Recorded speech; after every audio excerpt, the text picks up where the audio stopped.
Ladies and gentlemen, we are live. Ladies and gentlemen, you're welcome to the show, man. See, yeah, today I have an esteemed panel, and today we'll be looking. See, today's a very serious day. It's not a laughing day unless you're a Newcastle fan or unless you're a Manchester City I fan. was about to say.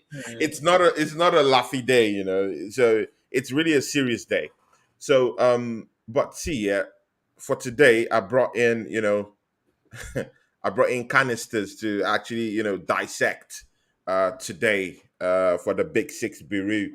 And see, yeah, I have Steve here, Machala. Steve, you're welcome to the show, my brother. You've made your debut Yeah. here, man. Thank Yeah, you for having me on again. I appreciate it, bro. 100%. yeah, sure. And me and Steve should be starting our own show very soon. We're just looking for a I'm name. that likable, I guess. I'll take it. I'll take what So, I can get. Yeah. so I'm actually looking for a Monday slot for me and him. So we'll be, of course, he's well versed in the Premiership, in everything the Premiership is well versed. So me and him will be working together, and of course, he's a Newcastle fan, and trust me, Newcastle are breaking into that top five this season, whether we like it or not. See, Endzman, that's one thing we have to talk about. Yeah. Secondly, guys, I have my big friend here. Me and this guy have been working together on some other shows owned by some other friends. See, he knows his football. He's a Liverpool fan. He's a cop, not your literal police officer, but he's a Liverpool fan. So very great guy. Talks football, in a very very amicable manner, and he respects other people's opinion. That's my respect for him too. See, yeah, Endzman, you're welcome to the show. I appreciate you, Rosman. I'm sorry, Tony, for letting me come on the show, man. Meeting Steve as well. And I can tell like this is going to be some great conversations. Yeah. It's listen, I not can't going to wait. be an ambush. No, listen. All these Liverpool fans, yeah, are thinking that in shows, they're thinking that they're going to ambush them somehow and talk about Liverpool and castigate them, bro. I'll never. No. So when you go on other people's show, you have to understand if your team's not doing well, you're going to get some smoke and you have to accept it. That's how it is. I just take it on the chin. That's the part and parcel. But one thing you get from me, guys, and from yourself as well, Tony and Steve, and the people watching, I won't be biased, man. I'll say how it is. Yeah, whether exactly. you like it or not, I'll just be honest, man. There's no point of me saying exactly. that. That's who you are, man. That's how it is, man. But yeah, thanks for having me on, Tony, man. Appreciate it. Man, I should be the one saying thanks to you guys, man. You guys are great, and again, I respect you guys enough, to be here. So that shows the level of respect I have for you guys. So, yeah, guys, man, it's the BigSix Bureau, man. Where do we start from? You know what? Let's start from the first game that actually made this weekend. That's what set the tone for this Exactly, weekend. man. It did. That's what set the tone. I think on Saturday, that game set the tone for the rest of the weekend. See, it's no other game than Nottingham Forest versus Liverpool. See, Endzman, you're a Liverpool fan, you're a Scouser. Please just tell me what happened. What happened? And then we'll go into the story of if the wheels are finally fallen, if the wheels are off, if the knobs are shaky, if the roofs are leaking. Just let us know now what happened. Liverpool versus Nottingham Forest. So listen, I want to take it just slightly back. So I'll take it back to the Man City and the West Ham game. Coming off the back of those 2-1 nils, I was thinking, do you know what? We might be turning a corner here. I think the way we played against Man City, we played really well, some good football, could have scored more goals, to be fair. Then West Ham came around the corner, very good first half. Didn't really come out in that second half, but with the changes, didn't really help. So going into the Forest game, I wasn't optimistic to say, we're gonna like annihilate them. I did say that we'd probably do that on another show, but then thinking about and reflecting with the kind of players that we had available, we didn't start the game well, man. We started I was watching it thinking that it was like we were making a pass every 10 seconds. I was like, that's way too slow. That allowed Forest to kind of sit in their shape and then catch us on the counter. But yeah, we still had chances though. That's the crazy part of it. We actually still had chances, even though we played crap. We still had chances to win that game. Very convincing as well. And it's not to say that I wouldn't say like out and out chances, but them 3 chances that Virgil had on another day, he scores them, and we might win the game 3-1. We walk away from it saying Liverpool didn't play well, but we still collected 3 points. But from I'm seeing my centre back 2 yards out and trying to square a header to another player from 2 yards out, I knew what kind of day it was going to be, and I knew they would run and score. But see, it wasn't really that there were no chances. The chances were there. Yeah. No, the chances were there to bury the game. Like, what happened? Take us through that. Oh no! So from their point of view, I think the imagination of some of their play was very good. I know fans will look at and go, they're Forest, they shouldn't win and whatever. But if you look at a couple of their chances they had, they played some very good football, man. Like even the save that Alisson made, the one when he kind of got, I think he came off his chest and went out for a corner. Yeah, it looked scoop pass. I can't remember who actually played. It might have been Gibbs. He like dinked it between 2 players, and I was like, none of our midfielders are doing that. Just a bit of an imagination with the pass and a bit of creativeness. Our ones were just from set pieces. Honestly, we could have won the game simply on set pieces, but it's one of those days we decided we didn't want to take none of them, and they decided that they wanted to take one. But that's kind of my analysis from it, man. I don't think we should have lost, but I could accept that we lost because we didn't take the chances we created, and they did. Simple as. But Endzman, you guys are Liverpool Football Club. You guys shouldn't be even attempting to even have a draw with Nottingham Forest in the first place. Okay, like I can really understand that you guys have injuries. Of course, we have to be fair to you guys. Jota is out. Diaz is out. Diaz helps you attack very, very. Like, he's one of the henchmen down there that he's running across the channels actually confuses teams. His pace creates spaces for other people like Salah to be able to score goals. But he's injured. Jota is injured. Thiago had an ear infection. Like, if you combine all these things, of course, that forms a foundation for an excuse. But hey, you're playing Nottingham Forest. With the kind of players you guys put out on the day, you have to be sniping these guys out still. So the issue that I have is when I know you use the word excuse, what I won't use, because we can't use key players being injured as an excuse to kind of say, and then fans say, no, you should still be winning. But you have to look at it. If key members and key people in your team that can create a chance out of nothing, can score goals out of nothing, are a threat consistently throughout the game, not playing, that will affect your team no matter who you are. If I use, for instance, let me use Arsenal for an example. If you took Jesus out the front line, you took probably Saka off the wing, and you took, I know Xhaka's playing really well. You took Xhaka out that midfield. You guys potentially lose games of football without them, because what Jesus offers you, he offers you that player that when he picks up the ball, he's taking 3-4 players out of the game himself.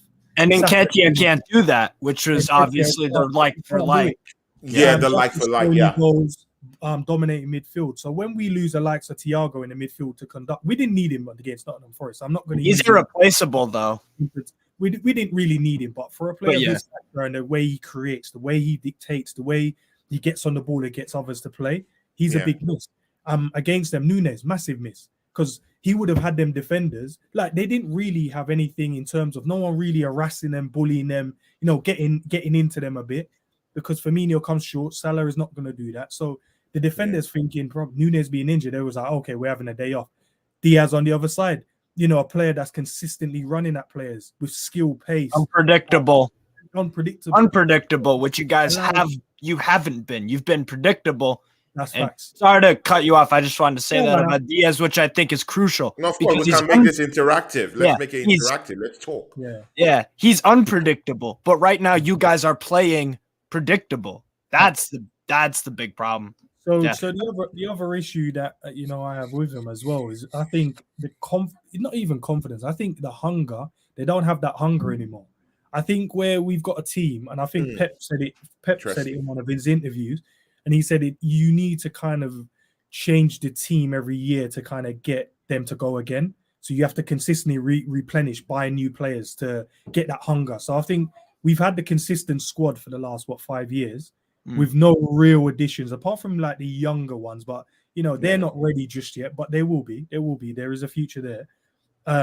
But because we haven't really gone in the market and actually replenish and create that hunger again, then when we got Diaz in, you saw that other hunger now. The hunger was there, of course, when he came around. Got front and stuff like that. So, and then you saw him changing, like, oh, Mane can play as a number 9. But what we don't have is that hunger. Every one of the players kind of go in and know they're starting week in, week out. There's only, I think, 2 positions at the moment where, Robinson and Tsimikas, that hunger there. So we tend to have a little battle going on there. On that left-hand side, Diaz coming in with the Jota now, when he was fit, that would have been a little thing. Firmino understanding Nunes is now in the team, so he had to up his game. So that was it. But no one's on Salah's side. No one's on Trent. No one's there for Virgil. No one's there for like a Thiago or Fabinho. So there's not enough hunger, and players like thinking, oh, I might not start this week. I can pick the team. I'll pick the team pretty much 2 weeks in a row. I'll pick the team and I'm not in the coaching staff. Steve, I want you to come in here, because Liverpool were the only team, basically, that could actually give Manchester City a big fight for this title run, for that, for their money this season. Like, that was the whole idea. That was everything everyone had in their minds, that this season Liverpool were up the ante and beyond the tails of Man City, like they've always done. They've successfully done this before. But right now, we can see the problems right now. Yeah. Liverpool now not drawing, losing. To Nottingham Forest. And you've heard what our big friend here, Endzman, have said. What's your take on it? I think maybe complacency is starting to, if not has already been, infecting Liverpool Football Club, top to bottom. Transfer market activity being the biggest and most obvious sign of this complacency and even arrogance. Those aren't, those are things that you can kind of attribute from top to bottom. The top, John W. Henry, he's got money. So why isn't he spending it? You know what I mean? This kind of stuff. And I get that you got in Nunez, but there's some other things there where the ambition, I think, has to be questioned from FSG. If I was a Liverpool fan, I would probably be FSG out. You know what I mean? I think that's a big problem. And sorry, but again, how can Liverpool fans be FSG out? Because it's deeper than just what meets the eye.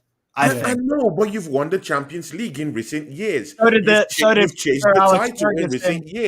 So did Sir Alex Ferguson under the Glazers, and look what happened to Manchester United after Sir Alex Ferguson left. That's what I would say to that. Because I think Liverpool that isn't successful, right? Like, time and time again, they've always come to challenge for that title. They've won the Champions League, they've won the Premiership. They've been buying players. It's not that Liverpool haven't been buying players. Actually, they've been buying players. Let's be very frank about that. Nunes came in, Cavani came in immediately when Mane left. So it's not like there are no incomings. Is it adequate? No, I still think there's a problem. Endzman, what do you say to that? So, for instance, you say we buy players. Remember, after we won the Champions League, I think we signed one player. Konate, right? Yeah, one player. Konate, sorry, exactly. that was the only signing that summer. The season before that, I think we only made like maybe 1 or 2 as well. So, but it's not the point of making signings. The point of making quality where we need. So, for instance, we know the midfield is getting the midfield that we have is an aging midfield, and what the work rate that Klopp wants from them, these guys are not going to be able to do that anymore. So the point is, when we were in the summer, what we're not saying, we don't want to do what Chelsea do, we don't want to do what Man City do, we don't want to go in one window and spend 300 million. What Liverpool fans really want is every transfer window, 1 or 2. Let's buy him for 60 million. Like what we're doing at Newcastle. Like what we're doing at Newcastle. We're buying a starter. We will come to Yeah. Newcastle. No, but I was just saying. I was will just also chime in there because Newcastle is taking over. See, Endzman, we have to be serious. We have to be opened up to this reality that Newcastle is coming up, man. Everyone, quicker it's than like I they're a even rookie thought. team right now. Everyone is talking about Newcastle, the way they arrange their team, their coach, the way they're spending money, not to buy big stars, but they're playing and bringing in people that can just actually help them, not be That like can play big football stars. the way Eddie Howe wants to play. Exactly. But we'll still come down to Newcastle anyway. When I said to my friends, when Newcastle had that takeover, I said that was probably the worst thing that could have happened, because I said to them, remember, they're the only ones up in Newcastle, man. They control. That's their fans. They run that city there. Yeah. They're a very big club already. They're not a small club. I know people might look at them and think, oh, it's new. No, they're a very big club. We're a historically significant football and English football. No, of course, historically, but of course, when you're talking about trophies, they're not in it, right? No, we're in the top 10 of English honors. I believe we are 8th. Yeah, I know, but behind Aston Villa, right? But it's not Liverpool, right? It's not Liverpool. No, it's but what you have to look Manchester at, United, right? no matter what way we turn it and what way we say it, football is played on a pit field, right? But at the same time, if you have money to go and buy the best quality players out there, that will make you improve significantly, right? So at the moment, we have owners. We're a massive club, but we have owners that do not want to go and buy these kind of players because they cost a lot of money. Where you're going to have teams like Chelsea, you're going to have teams like Man City and Newcastle. But Newcastle at the moment, because they don't have that pulling power just yet, they have to go and get those 50 million players. Do you know the ones that are there, but they're not just there yet? They'll get them. But when they get into a top 4, when they get into a top 4, they pick up their first silverware. Then other players will be like, the next step, they're going to be like, oh, we need another player. We need to get rid of, Chris Willock and Joe Willock and all these guys. It's Chris you got, right? Or Joe.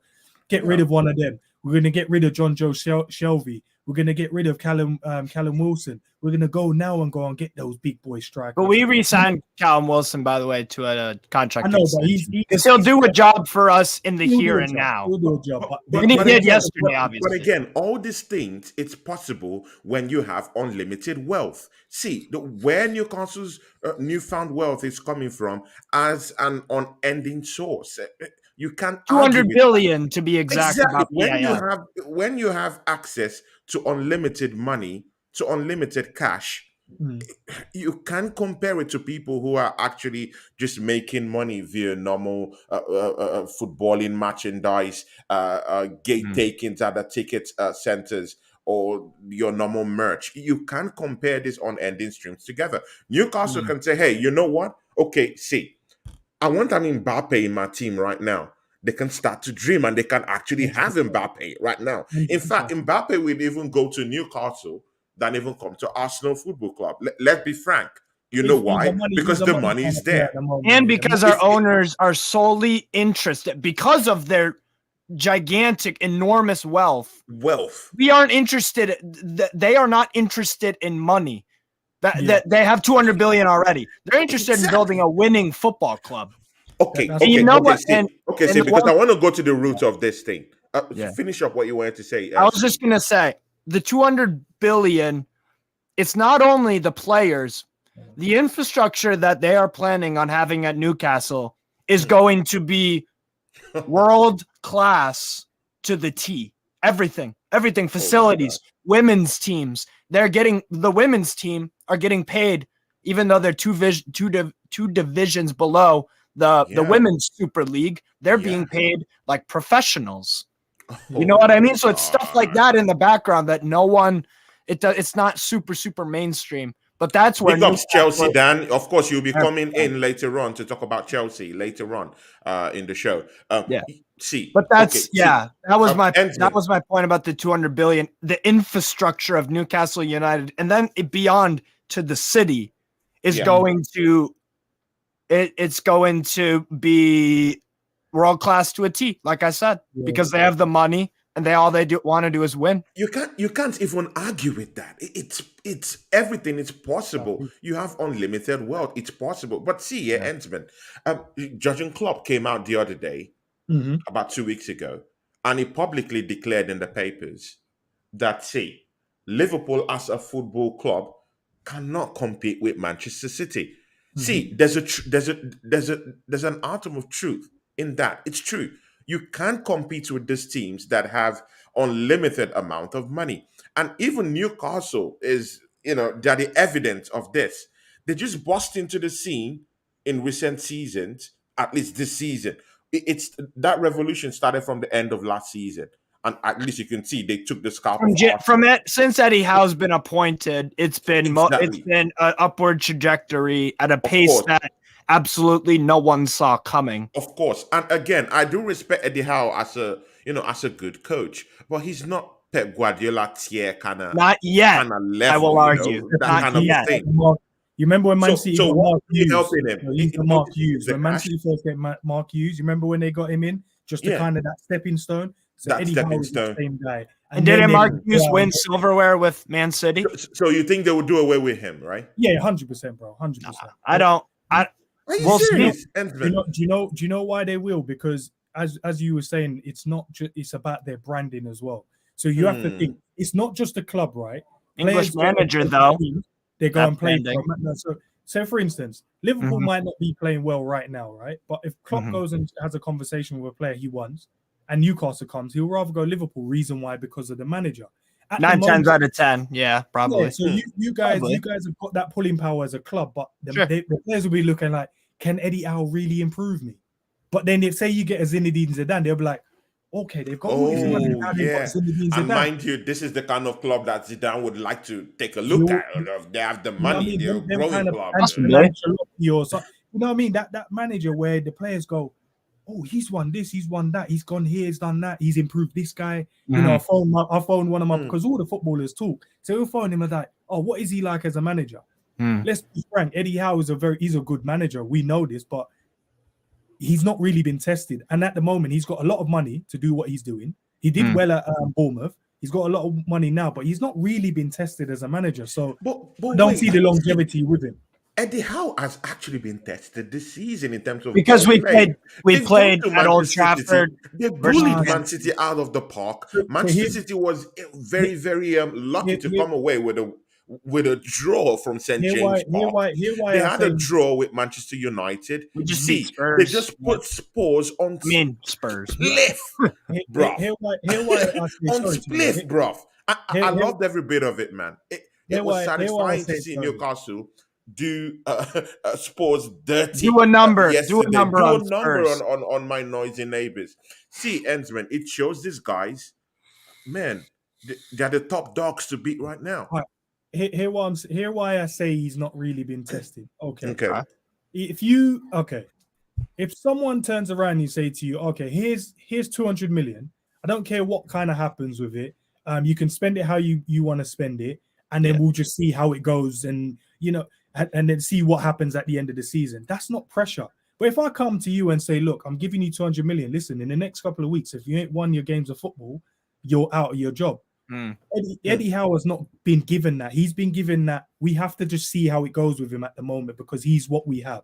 We can't get anyone better at the moment because all the top managers are already at top leagues. So we kind of just have to let him do it. So he's probably put pressure on himself more than what the owners have. Oh, I watch his press conferences because it's more tired than anything else. Actually, we'll soon go to Newcastle. I like how this is hitting up a little bit. Guys, you can see what this is all about, right? Liverpool, because we've not finished with Liverpool. We're still sorry about therapy. We're still in this Liverpool therapy. Because this Liverpool problem has now opened up a gap in that top four. And of course, I have a Newcastle henchman here in Steve who would fist on that heavily this evening. Endzman, do you agree that Liverpool this season is going to be toppled from that top four? Because I'm still hearing murmurings from here and there that Liverpool could still sneak into that top four. What do you think before we go into this Newcastle talk? Here's the issue. I think if we consistently keep getting these injuries, I don't think we will. A fully fit Liverpool squad, we see what happens. Of We know course. what happens. With a fully fit Liverpool squad, we know teams are getting turned over. At the moment, what keeps happening is we have a fit squad against Man City. We play some beautiful football, go and win the game. We got one little knock in that game in terms of Jota, so we missed him for the West Ham game. So we go into that game, we play really well, but we don't have a Jota to kind of do what he needs to do. Then we hear that Nunes now gets injured in that game. And then Thiago now gets injured in that game. So now we go to Forest thinking we should win that game, but now we don't have any pace up front. We don't have any power of players getting in and around. We haven't really got no guys firing. And then you go into the game thinking, oh, we should win it. But realistically, no, because they're going to sit in their banks of 4 or 5 or whatever and defend it. Do I think we can still get in the top 4? Yes, but it has to be a Liverpool squad. If we keep... so you still think you guys can still make it to the top 4? Yeah, no, because as I said... Ladies and gentlemen, Endzman, my Liverpool but I agree with him. I agree just with him. declared on the Tony Cloud Gunner TV that Liverpool is still going to make top 4. Because is that it? If we and I'm gonna back up. I'm gonna back up what Endzman says real quick because sure. Remember what's happened when the footballing public around the world has doubted Liverpool. That's also what I'll say to that as well. But I will also present the Newcastle side of things. We don't have nothing to lose. Like I said, our owners are not. Steve, we're worried about. Come to that Newcastle stuff. I'm just saying. Yeah, I know, but you have a question favor. here. You have a question here. Yeah. For some reason, I still feel Liverpool shouldn't be written off. 100%. They might still finish top 6. Steve, 100%. have the wheels fallen for Liverpool? At this are moment, the doors shaking? Are the knobs hacked off? At this moment, yes. But you know what? And I'm going to compare you guys to Bournemouth. Just hear me out on this. For me, I've watched Bournemouth. I remember them in the Premier League before this year. They thrive as underdogs because under Eddie Howe, everyone thought that they were relegation fodder season in and season out. They thrived as underdogs because no one expected much of them. Not even their fans. They were just like... Deals, big ups. Big up deals, absolutely. So and Chelsea Dan, big ups to you too, brother. And you know, when Liverpool are favorites, I see them in a different light. Hence the Man City win. Everybody thought Man City was going to walk all over them like a doormat. Yeah. And look what happened. So I think Liverpool thrive as underdogs. So, and that's the thing that Jurgen Klopp still seems to do very well. Although in the press, some of the stuff he says is mind-boggling. However, I think for the moment, he still has the players on side, and he will use what they say in the papers and social media and whatnot. They've clearly used that to achieve what they've achieved. So that's all I'm going to say about Liverpool. So, you know what I want to touch on as well. So Steve, you mean that Liverpool will still get top 4 this season? I think there's every possibility. If we have all of our players fit, if we have all of our players fit, I can see us doing it. If we don't, I don't want to see additions in January. You need additions in January. What I don't want to see of course, they do need additions. 2,000%. Keeps happening at the moment with our squad is, for instance, we would get, say, an Oxlade-Chamberlain back, but then we'll lose Nunes, Jota, Konate, and Diaz. Then we get Naby back, and then you're hearing another guy's picked up. So we never really have. I don't know. Maybe it's just the Liverpool way. We never seem to want to do anything the easy way. We just have to. We have to create a story or something has to happen for us to then do great things. It never comes as, oh, do you know what, we're gonna walk, like when we walked the league that year, and then even then COVID came in and tried to create another story. Liverpool never do anything the easy way. A Champions League final where we're losing 3-0 at half time and come back and win the game. You know, okay, we have to go to Newcastle, but Endzman, I have this question for you, and of course you can also critique Newcastle and Arsenal when we talk about Arsenal. I have these guys coming in, Deals will be coming in, Chelsea Dan will be coming in, and they'll be talking about Chelsea Football Club and their chances this season. All good. Endzman, in the evening on Saturday evening, you know, in that cold night in Scousland, Merseyside, you'll be having a duel with Leeds United, Leeds Football Club. That's your next match. Mind you, you're going into a very tense Champions League match with Ajax of Amsterdam. You Which I guys think might get Ajax will banged up. win, You by the guys way. might get banged up there. I'm not talking in terms of losing, but I'm talking of in terms of a very, very difficult matchup. You know, they might stand toe to toe with you guys with the injuries you guys have. Totally understandable. You go facing Leeds United on Saturday in a chilly night in Anfield, Merseyside. Do you have any kind of? Do you have the? Do you have the? Should I say cojones Hey, to actually whatever word you want dream, to use. dare to dream that you can actually uh meth carnage on Leeds United in Anfield So let on me. Saturday? Can I touch on the Ajax game first, and then I'll go to that one. Okay, In but order. briefly So, because Yeah. because Steve will have to take yeah. us So through with the with Newcastle. the with the Ajax one, Yeah, we should have Nunes back, Thiago back, and Kanate back for that game. So okay, that's three very good players that we actually need back. Will we Yes. win the game?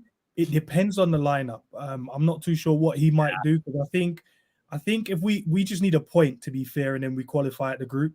So Liverpool just need to get a draw against Ajax, and then we're through. What we can't do is go okay, and lose that game, because that Napoli game is going to be tough. Go into the Leeds game. Our record at home has been even when we play poor, it's been good. yeah, Leeds might not fancy it as much as we might, because they're thinking, oh, here we go. Liverpool lost their last game, so they're going to be coming at us this game. If everyone's now back fully fit, Nunes will cause them problems. Leeds play an open football game. People like Salah and Diaz will get those space and time to get into certain areas and create problems. Will they do the exactly. same to us? Of course. You know, we're not defensively strong this year at all. Even though we collected 3 clean sheets in our last, 2 in our last 3. Yeah, We're not being very good defensively, but I do think we can beat Leeds. We should be beating Leeds. The Ajax one, I'm very optimistic about. It depends on who's fit and who's starting, but we should be yeah, beating them. We're at Anfield. Fans will be up for it. The players should be up for it. But what I don't want to go into that game and then we've got another 4 injuries. You know, certain players are not playing. Then I'll be looking at it going, here we go again. yeah. Go again. We're going to go into the game without no pace, no power, and no aggression. So yeah, I still think we'll win that game, but the Ajax one, I'm unsure. Do you think it'll be a close win against Leeds? Maybe a 2-1. Yeah, it'll be a 2-1. I think you'll get that 2-1 just because at Leeds things are starting to unravel with Jesse Marsh and whatnot. But I've been watching the Ajax Leeds game. against The Ajax defensively, game. not that good. Yeah, the Ajax game though. I would go 3-2 Ajax just because I do watch them week in, week out, Eredivisie or Champions League or KNVB Bekkar. They're not the best Ajax side. They're a good Ajax side. They're a Champions League worthy Ajax side because in the past few years, besides the semifinal run where they lost to Spurs, they were like a Europa League kind of team. So they have taken up a notch in that regard because it used to be more kind of not more competitive. They just seem to grab a hold of the domestic scene in Holland. But I think what Ajax have that's going for them right now is in midfield, you've got very talented guys like Kenneth Taylor, who's a very, very good player. I would take him at Newcastle in a heartbeat. He's only starting out for Ajax, but I'm telling you, he's a guy to absolutely look out for. Other talented players like Kudus. What? I've got him in my FM team, so I know. Kudus as well, Mohamed Kudus. As long as Schroeder doesn't play him as a false 9 and as an attacking mid, where he can have freedom to dribble and take players on, link up with Berghaus and Bergwijn and Brian Brobby. It's also as much as you say the Liverpool lineup, if they get that right, they might win. It's the same exact thing with Ajax. They need to play Kudus as an attacking mid, Brobby as up top, Berghaus off the right, Bergwijn off the left, so that you've got a good formation. I really think that Liverpool will scale through that match. The last game we played them, we beat them 2-1, even though it was exactly. They might just manage to enough that goal chances in and get that win or get that draw. But the one I'm more concerned about, it's Leeds. Leeds have no respect for anyone. Yeah, And no, with true. the big six teams, they could just come out smoking, all guns blazing. With these other mid-team table teams, they could relax and rest on their you know laurels. what? But Liverpool play Prof, better I'm against telling teams that you, sit back. I am telling you, Attacks. these guys will come out smoking because it's Liverpool. They have a chance to In actually, a weak come moment, out in a weak and moment, make a and Leeds statement. So could They did, capitalize on of it. course, they did it with with that Chelsea one, Football Club. They mopped them with the floor 3-0 in Ellen Road. They came, Arsenal went down there. You knew what we went through there to nick that win Yeah. 1-0, that 1-0 win. And mind you, Leeds play in what I call a tripartite kind of presser game. They have 4-2-3-1. Bamford leading that presser. This is an high pressing team. The press in a very mad way. Is the Liverpool defense ready for this? Okay, so Bamford is pressing, Sinistera is pressing, Rodrigo is down there coming in from that number 8, number Really 10 like it. slot, coming in down there trying to Tyler nick one of the Adams things. as well has So- been pretty damn good for them. so They Energized have a the very, bunny. very tight presser game going Only on them. the only reason why I'm not picking Leeds to get a result against Liverpool is number one, Liverpool do much, much better this season, especially at home. Number two, No argument with that. like Andy Bell, my Newcastle friend who I'm very close with, he said that Leeds Andrew Bell, defensively big ups to you, brother. have been in trouble. Remember, they lost yesterday 3-2 to Fulham at home. Yeah. So I get your point about Leeds, and I do think there is a small possibility. But the other problem is Tyler Adams wasn't in their squad for the game yesterday. I think he has a slight injury. Okay, just before you get into Newcastle talk, Yeah. Endzman, yeah. what's the final? What do you think will be the final score for that Leeds game? Just a quick one. Until I see the lineup, I can't really give a score. But to touch on what you Smart man. said, You're a to touch smart on- dude, man. listen, to touch But on it's what you- true. It is hard to predict unless you see the lineup, and that's the Oh, let's same see the exact thing on lineup. Ajax. So let me touch on what you said about them coming out. Liverpool play much better against teams that attack us. We play poor against teams that sit in and counter attack us. So what will happen is Leeds will create chances. We can't stop that. It's a game of football. Teams are going to create chances. No matter what you do, they're going to create something. But what happens when they do that? They're going to leave space in behind for our players to attack. The reason why we do so well against these teams is because of our pace and the power that we have. And now if Nunes is fit, Salah is fit, I think Carvalho deserves a carry on having a run out on that left. And then having Thiago back. So even if they do attack us and we get the ball, we just only have to take. You saw the goal against Man City. He only took one. And you saw the chances we created against West Ham. To teams that don't respect us and attack us, we actually play much better. Yeah. The teams that respect us a lot. And especially at home. Yeah. That's the other thing. And that ultimately is why I still think you'll beat Leeds. And that's why I'm saying Ajax will win, because it's at the Johan Cruyff Arena. It's an away game. And I can't pick a Liverpool result if you can't beat Nottingham Forest away. That's also my logic, because man for man, Ajax aren't super, super far off. Man, but technically, Liverpool should not and be it's in Holland. Liverpool should not be in this situation. No, Tackling over I'll go Ajax of technically, Amsterdam and technically, Leeds yeah. United. Like it's It funny, is true, man. It's funny. This shouldn't even be. And that's all because of this midfield conundrum that Liverpool Football Club find themselves in. That is completely self-inflicted. They panic loaned Arthur goddamn Melo. Arthur Melo is not Barcelona quality. In fact, he's not even Juventus Allegri. He's actually quality. injured right now. He's injured. Otto Melo. But even if he's Arsenal fit, was linked he to won't Otto Melo, be and good I'm enough. just happy that we never No, got near no. to that guy. So obviously, I'm versed when it comes to football as well. So Melo, I'm not going to take you guys saying he's not good, because he was a very good player before he moved to Barcelona. No, I did not say he's not good. But I that just was said a he's while injured. ago. That was a but he- while he's ago. injured. He moved there, didn't get the game time, because listen, remember when you go to a team, no matter how good you think you are, sometimes you do not fit a manager's style. And you And can't this break is- into that starting 11. Yeah. This is what happens. Sometimes they go, okay, when he went to that Barcelona team, the position he plays, he already had players in that position. So for him to get in there, you would have to either play outstanding or the manager will want to try something different. What we realized with Barcelona, Busquets is still playing as their center defensive midfield. Exactly. And how many managers have they had? He then left to go to Juventus for 75 million. Let's not forget that wasn't chump change. 75 million. The swap with Pjanic. Yeah. He's gone to Juventus and he's played under two separate managers that don't play the style of football that accommodates him. This is why he hasn't got into the team. It's not based on quality. It's 100% agree with that. And then he's come to Liverpool. Yes, it was a panic one because we left it too late. If you leave it that late, you know it's a panic one. Exactly. And what we didn't expect him to, obviously, he came on fit. So you have to train to get up to fitness. Then he got an injury. It's just one of those things. When it's not going for you, it's not going for you. But what we can't do is say, oh, we could have got a better player. Yes, we could have.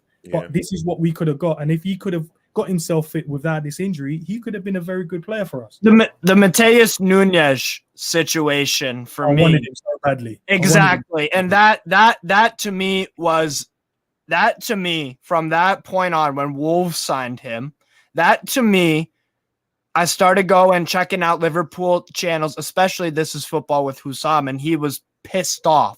Really, really, really pissed off. Because there's a little thing in his contract saying that we can still sign him for the same price that he got signed to Wolves. Wow. Okay. Yeah, so interesting. Well, you got to activate that in January ASAP. Thank you to everyone who's been in the chat. Man, we've been talking Liverpool and Newcastle, but we'll go into Newcastle in this next segment.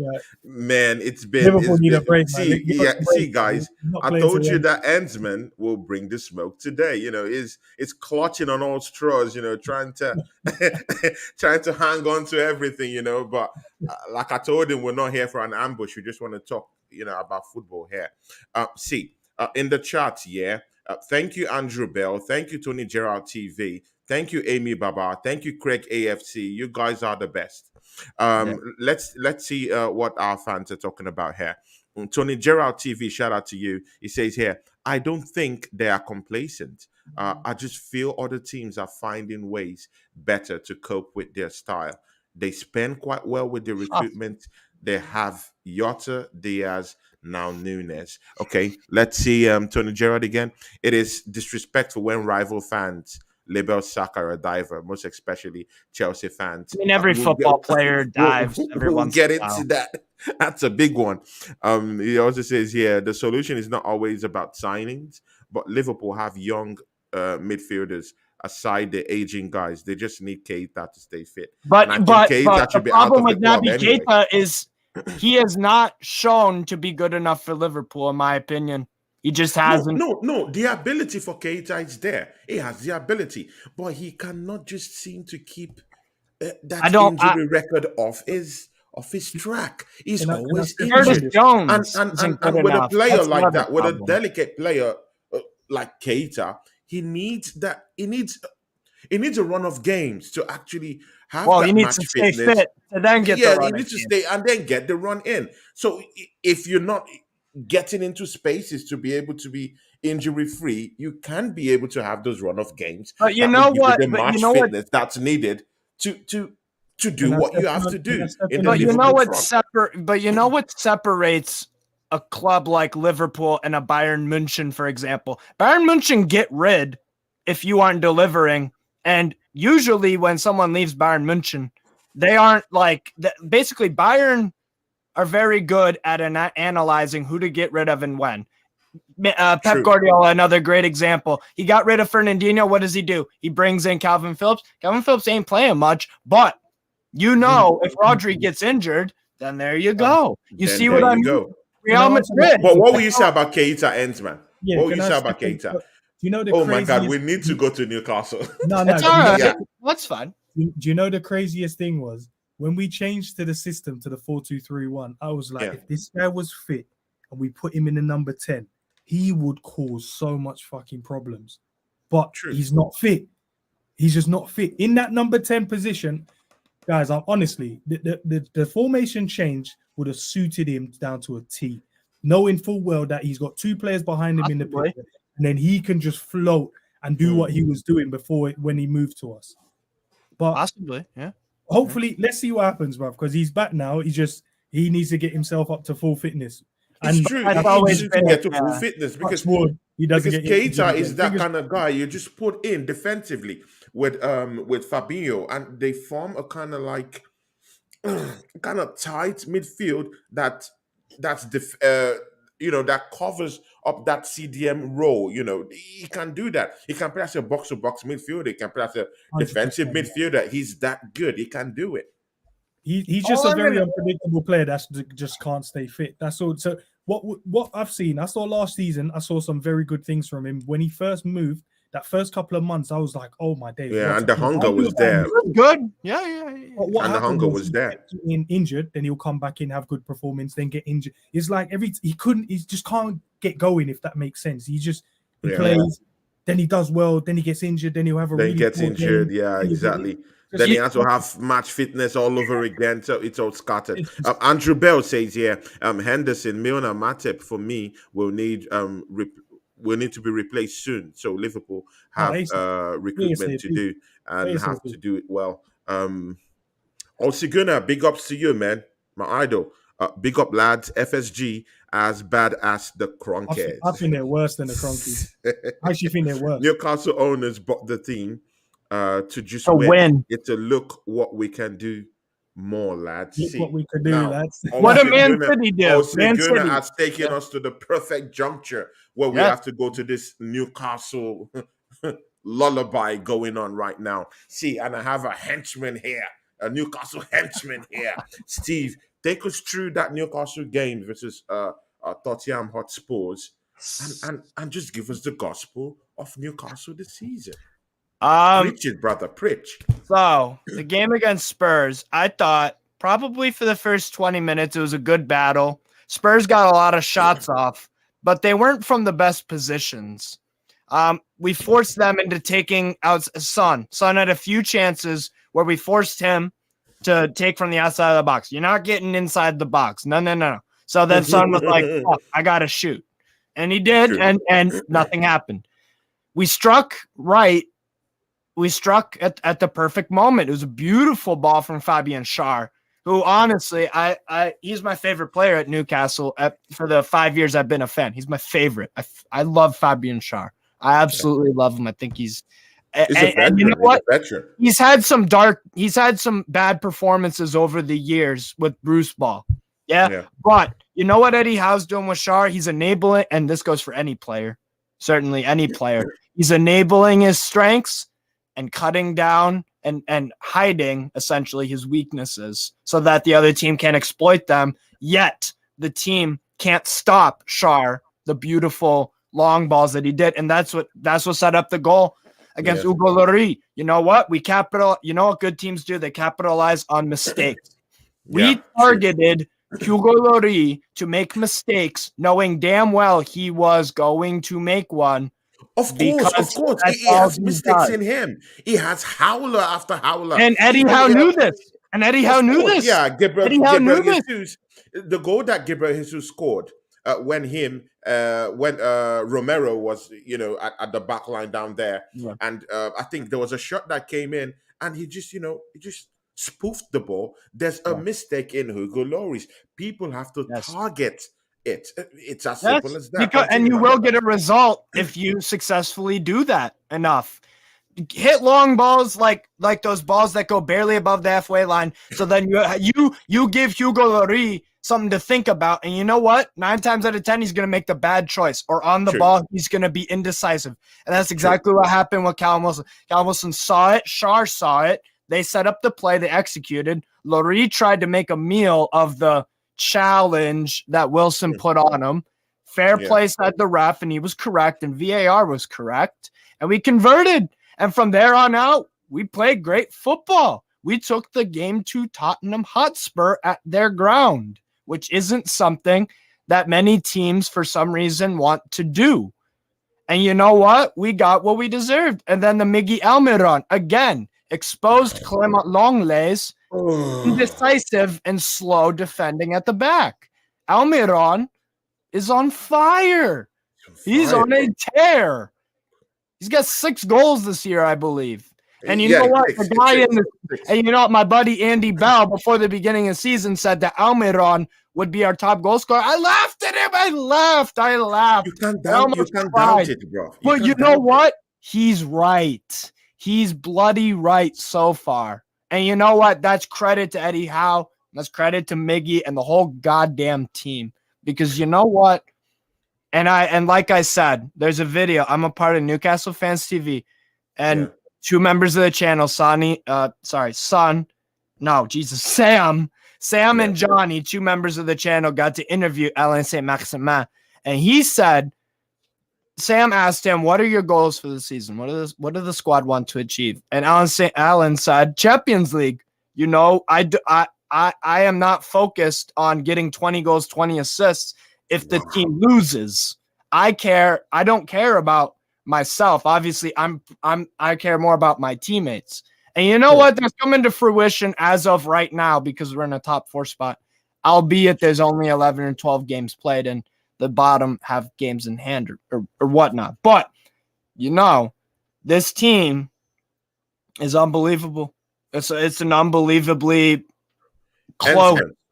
Endzman, you've heard Steve right now. That's Newcastle for you. He's just giving you a sermon out of the book of Newcastle in St. James section right now. See, Newcastle, Endzman, just listen to this. Newcastle in 12 games scored 20. No, just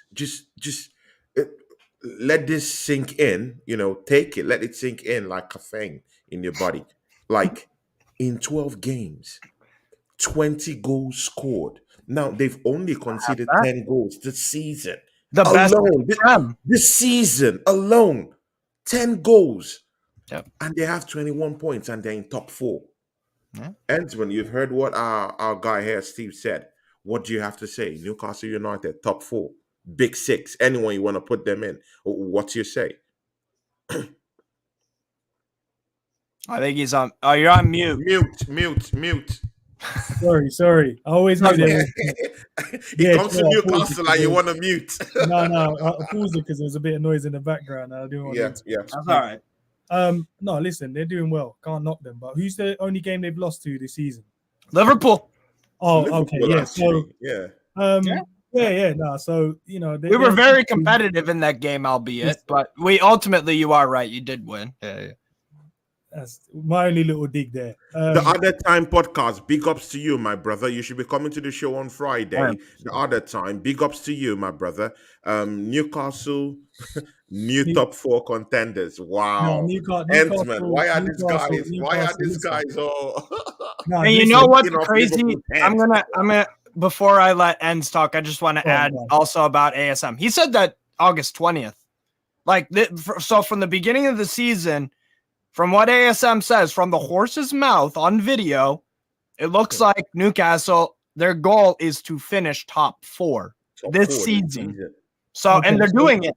So, well, let's put it this way. The league is so crazy this year that we're thinking after 12 games it's set already, or 11 games. I definitely don't think we'll get. I don't think. Top listen, 4. There is a lot of games still left in the league. Yes. What we can't do is jump to conclusions. You know, a lot of fans, not saying you, Tony, but most Arsenal fans are jumping, saying we're going to win the league, we're going to do this. Listen, it only takes 4 bad games, and it doesn't mean you lose them. You could just draw 4 games. 2. Could take 2. That's how easy it is in the Premier League to slip. Because Man United, we think is doing really poor, right? Would say, but they're only 8 points behind Arsenal. That's not far off at all. Arsenal drop 2 games, they go and draw a game and lose a game. Man United win those games, then everyone's thinking, oh, Man United's having it's just the way that you look at the season. I'm not saying Liverpool are gonna, finish in the top 4 if we carry on with all these injuries and carry on playing the way we are. Newcastle has all the right because they're playing good football. They're finding a way to keep the squad fit. Isaac should be back soon, I think, isn't he? And Allen was out. He'll be hopefully back sometime. Hopefully back soon. So that's another striker that can score them. Or winger, ASM. Yeah. So, but you're right. Technically, you are right. He has played striker before. We have to look at them and go, you know what? Newcastle are top 4 contenders. Like no matter what way you look at back London. Big up to you, Fear of Back London. Brother, you're welcome to my show, man. God bless you. They have the finances. They have the squad. They have the squad in terms of the aura around the squad. Everyone wants to, dig deep for Eddie Howe and want to run ambition. You've got players on form like Callum, and you've got Almiron on form. You've got Guimaraes, or how do you want to pronounce his name? Guimaraes. Yeah. Guimaraes. So, Trippier's playing well for you guys. Look, listen, you guys are doing well. Long may that continue, but what people have to understand, it's only 12 games. And I know what I want to carry on doing is, and then we go, it's only 13, it's only 14. The longer it carries on, it's only going to look worse. But at the moment, it's only 12 games. See, Endzman. It's 12 games. I have a problem when people just say it's 12 games, it's 9 games, it's 10. This is where I have problems with, our other friends, at the other side. We talk too much times. Because, see, you can only win the games that are put in, that are put forward for you to play. You can only win the amount of games that it's been given to play, and you have to make deductions and evaluations based on those games, on how far you've come throughout the season. It's just like that's how you should evaluate it. So because if these teams lose 5 or 7 out of those games, there won't be any points for you to evaluate them right now. And if they lose those same games, you'll call them shit, isn't it? Right? So if they're putting up these wins, gathering this point, it will help you to be able to evaluate how this team set up, how these teams are getting points. It will enable you to understand if they're going to win, if they're going to lose. 10, 9, it doesn't matter. Provided you're putting up those wins, getting this point, that's just what really matters. And let's even go down to even this same Newcastle United. The boogie team who everyone have handed the league title to, Manchester City, these guys drew against them this season. They drew against Manchester United. A resurgent. At Old Trafford. Not even the old Manchester United. The resurgent Manchester United. Keep in mind about our old them. Newcastle's record at Old Trafford, by the way. We have won once. I repeat, once. This century, since 2000, we have, and there were a few draws in there. Usually when we go to Old Trafford. Wrecked. Endzman, do you know what it means? Do you know what it means to go to White Hart Lane?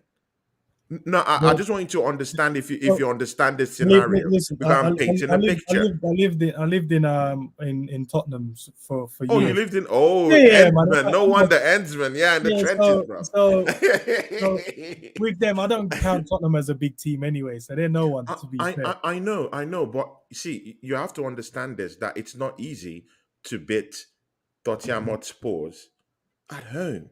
They are not just that team you can go and bully at home. Even Arsenal, of course I support Arsenal, but even Arsenal, we don't actually just go to White Hart Lane and beat up these guys. No, it's not possible. It's possible technically, but of course we hardly do that. Even other teams, you hardly come in to White Hart Lane and even get a win or anything like that. But these guys in Newcastle have done that. They just put Spurs on Spliff at home, away from home. Brother. It is a statement we made. It is a statement. It is a statement win, man. There's no spin. There is no spin we want to put into this. No, but what you have to here's my issue. We got to add context to it, because I was looking. What I don't want to say, I'm going to go back to me saying about that it's only 12 games in. All right, let me put it this way to you then. If Arsenal go and lose, for instance, just hypothetically, they go and lose their next 2 games. Man City win their next 2 games. Newcastle win their next 2 games. Man United win their next 2 games. And Spurs win their next 2 games. And you lose your next 2 games. Why is it us that will lose our next 2 games? Why won't others lose their next 2 games? Why is it us? Listen, I'm just giving you an hypothetical. I get you. But look at it this way. If you guys go and do that, right? Everyone's saying Arsenal has been this amazing team all season. If you go and lose your next 2 games and they will win their next 2 games, you end up being third and the other 2 teams will be like a couple of points behind you. So do you see how quickly the narrative can change just because of 2 games? Yeah, it can change. Quickly. So this is what I'm trying to say. Sometimes when fans say, look, it's early, so you have to understand, sometimes team having to hit a bad patch. So when they're doing good, carry on winning, that's great. But when you do hit a bad patch, because the teams behind you are so close, you can find yourself from first to third in a matter of a couple of games. And then the other teams behind you, then a couple of points behind you. And then that creates that extra narrative. Now everyone's like, oh, as Arsenal's will fall off, as Newcastle's, as whatever. So it's only 12 games, and we have to kind of look at it in that way. We can't just jump to conclusion and say, look, the top four is already made up. We can't say Arsenal have already won the league, which a lot of fans are saying, and this is why we can't write Liverpool off, even though it's a damn long season. Because it's a damn long season. Listen, the World Cup's coming around the corner as well. Liverpool don't have a lot of players going. Newcastle don't have a lot of players going. I'm sure Tottenham probably has quite a few. Man United has a few. Arsenal should have quite a few going. And Man City will have quite a few going. Imagine if all those players, touch wood, I don't want to call any injuries on any player, but imagine if a couple of those hit a little injury and they come back and the squad looks bare, while you've got teams like Newcastle and Liverpool as rested players and whoever else might be in the top four around those times. This is what I'm trying to say. A couple of games time, it could all look different. So it would have been great if we won our game, but Newcastle, look, I'm not going to knock them. If they carry on doing what they're doing, it will be tough to catch them. 21 points with confidence, the manager doing well, they've got players there. They look like they're going to go and buy new players in January. We are. Okay. Steve, you have a question here. Steve, do you think, and this is from the Other Time podcast, guys, go at this guy, great guy, he knows his football. He'll be coming here as a special guest on Friday. The Other Time podcast, big up to you, my brother. He said, Steve, do you think Howe is staying there if he keeps being successful, or do you see clubs like Bayern, Barca, etc. taking him? I see him staying for a while, to be honest. I do.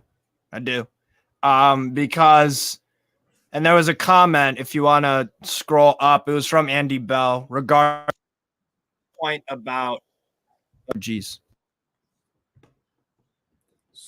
think there's something wrong with it. All right. Signal issues. Yeah. Come in. I'm back. Anyway, so we're talking about, if you want to pull up the comment from Andy saying about, to say that Eddie Howe's not been tested, and my boy Andy, and I agree with them, because Eddie Howe has been tested, because he's under huge pressure to show continued improvement, or he will out his arse with such rich and ambitious owners. He knows that if things go wrong, that they will be looking for a replacement. So I think he has the mettle, and he acknowledges this in his press conferences as well, that he knows even though he knows the club backs him and whatnot, he still always gets that little feeling every once in a while of his job and risk, just because he knows the magnitude. And despite the injuries that we've had, like I've said, we won that game yesterday without Alexander Isak, without John Joe Shelby. He's just coming back from a hamstring injury. He's very important to our team. We despite the miss, Alan St. Maximin missing out. So, and remember, he is, by the way. What a player he is, by the way, St. Maximin. Yeah. If he works on consistency and goals and assists, he will become a top Most player. player.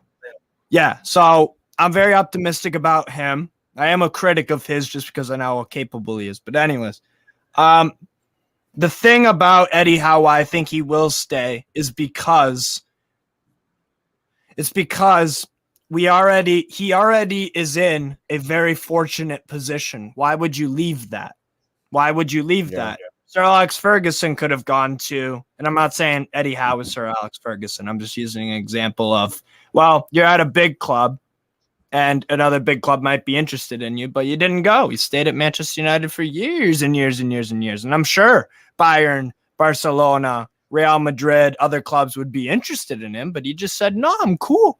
I'm at this club. I'm perfectly fine here. Why would I want to leave? He's moved his family up here as well recently. So that's another thing that I believe should be taken into consideration. And I genuinely think we have the guy already in the building. I think we have the guy in the building. So that's why I think he will be here for years and years to come.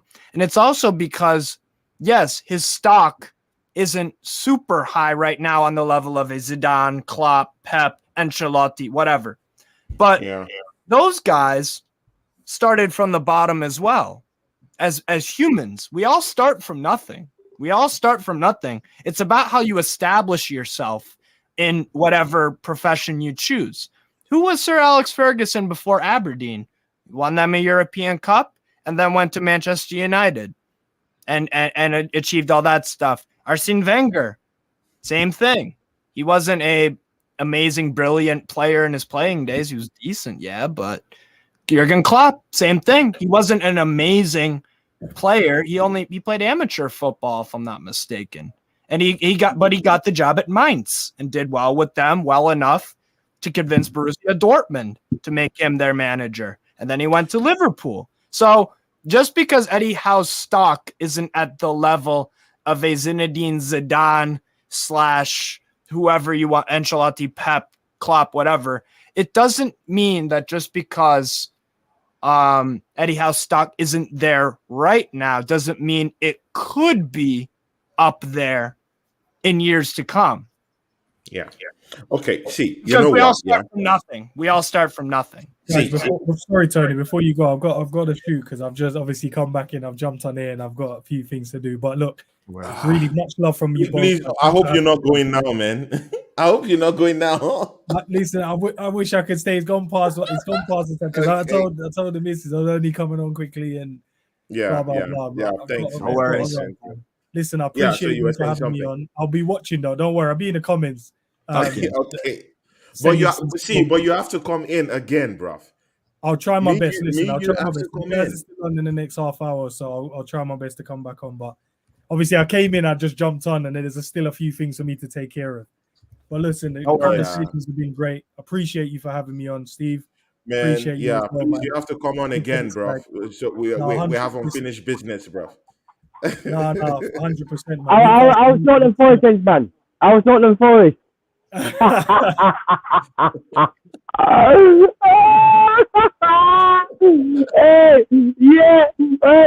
don't ever pick up your team again. Not the Forest at the bottom table, and then smoked you, boy. Smoked you. Hey, same as the team that spent 300 million and nowhere near winning the league. I hear you, bro. No, I know where you're coming from. But Endzman, thank you for coming to the show, my brother, and God bless you. Hopefully, I hope to be doing this thing with you and Steve weekly. So 100%. let's do it. Big up to you, Ends. Sound. Really man. pleasure meeting you, man. Link up with him. when are you going to come on my show? When are you going to come on my show? Chelsea, please wait. Tony, send I think Zabiri's in there. He wants to get tagged in, so he might jump in for me. Send the link out to Zabiri. He's in the chat. Just send the link to him. You have the link. Yeah, I've got it. I'll send it to him. I appreciate it, man. Zuberi is my subscriber too. So do you know what? Let me do it while I'm on here. So then there's no excuses. Okay, Zuberi. Because there's no. He said I need to tag Zuberi is a Liverpool fan. Respectable guy, great guy too. And Tony, if you're interested in my so I asked my buddy Andy if he was around. He's my Newcastle in the comments, if you want him on the stream too. If you want him on the stream.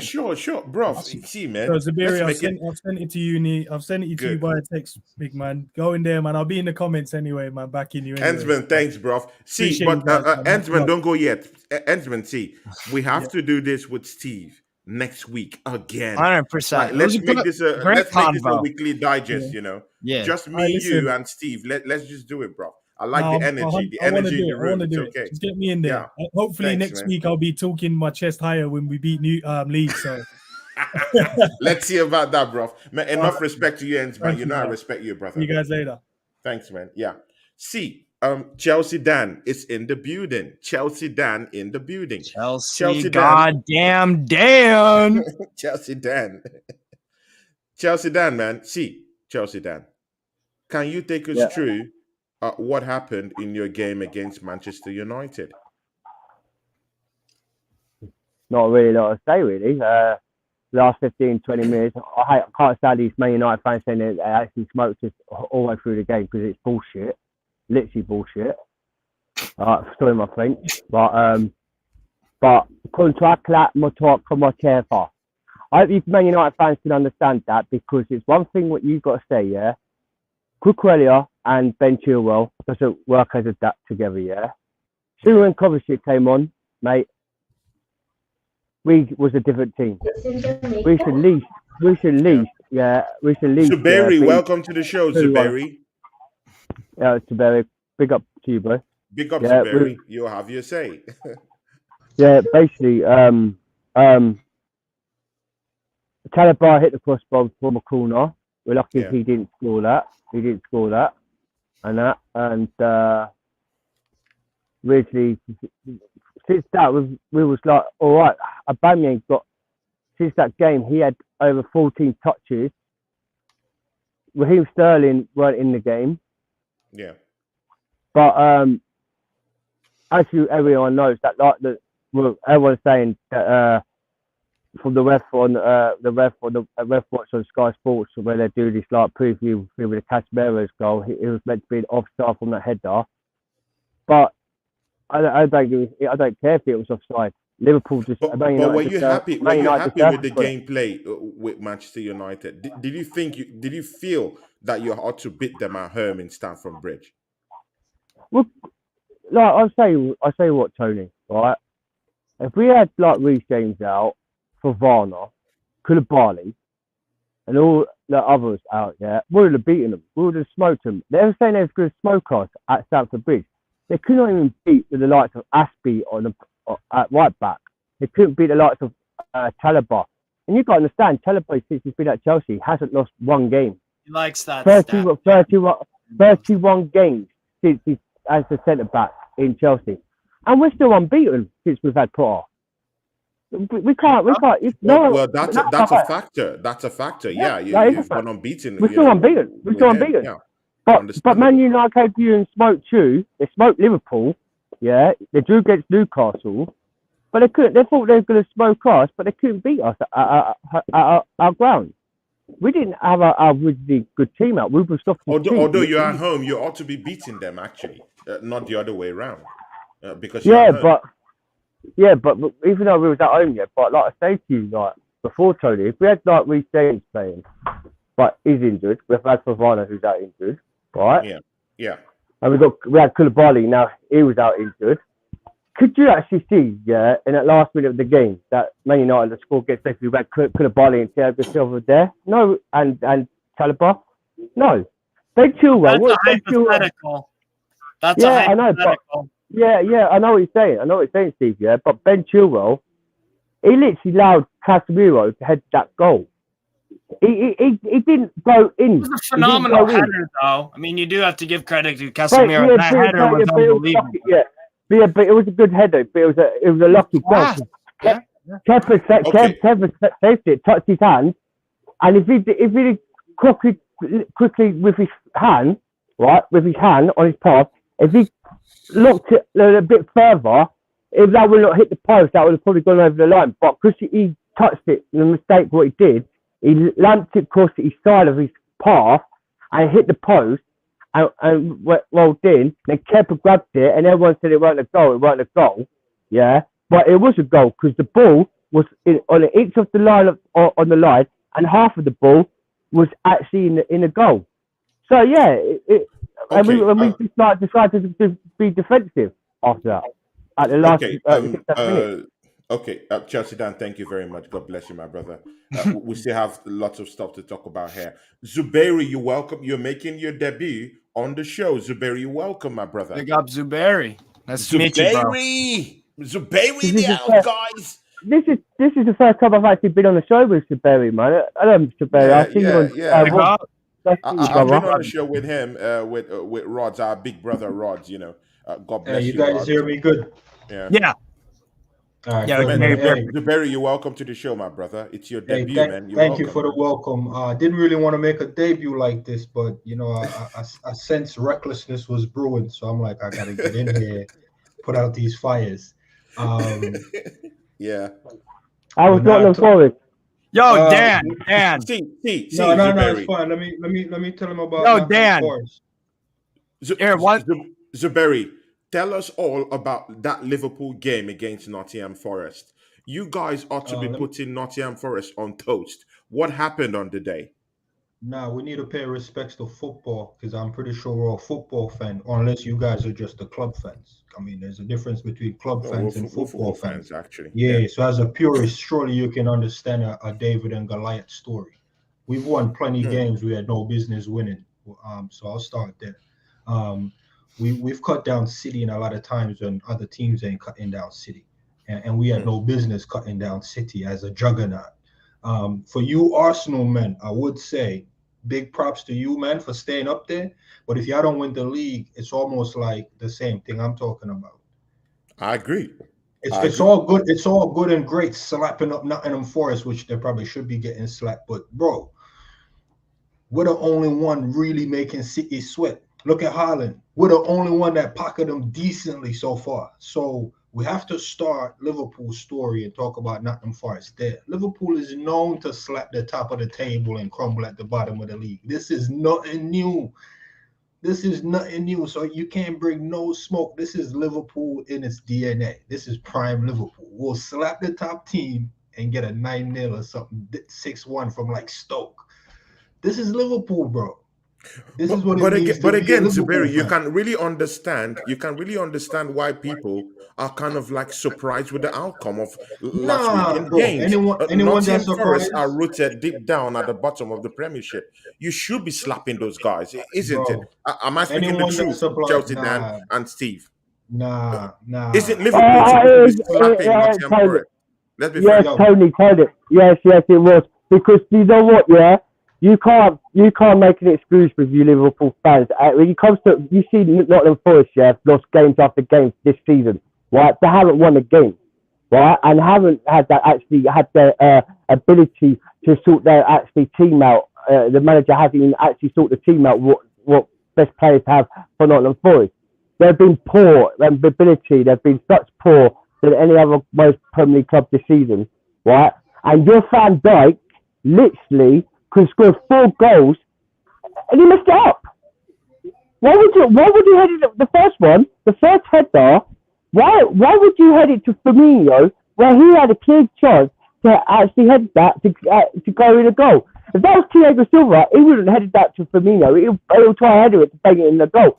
You just what makes me laugh about you Liverpool fans, make it so much excuse, and I think you beat Man City, fair enough, yeah.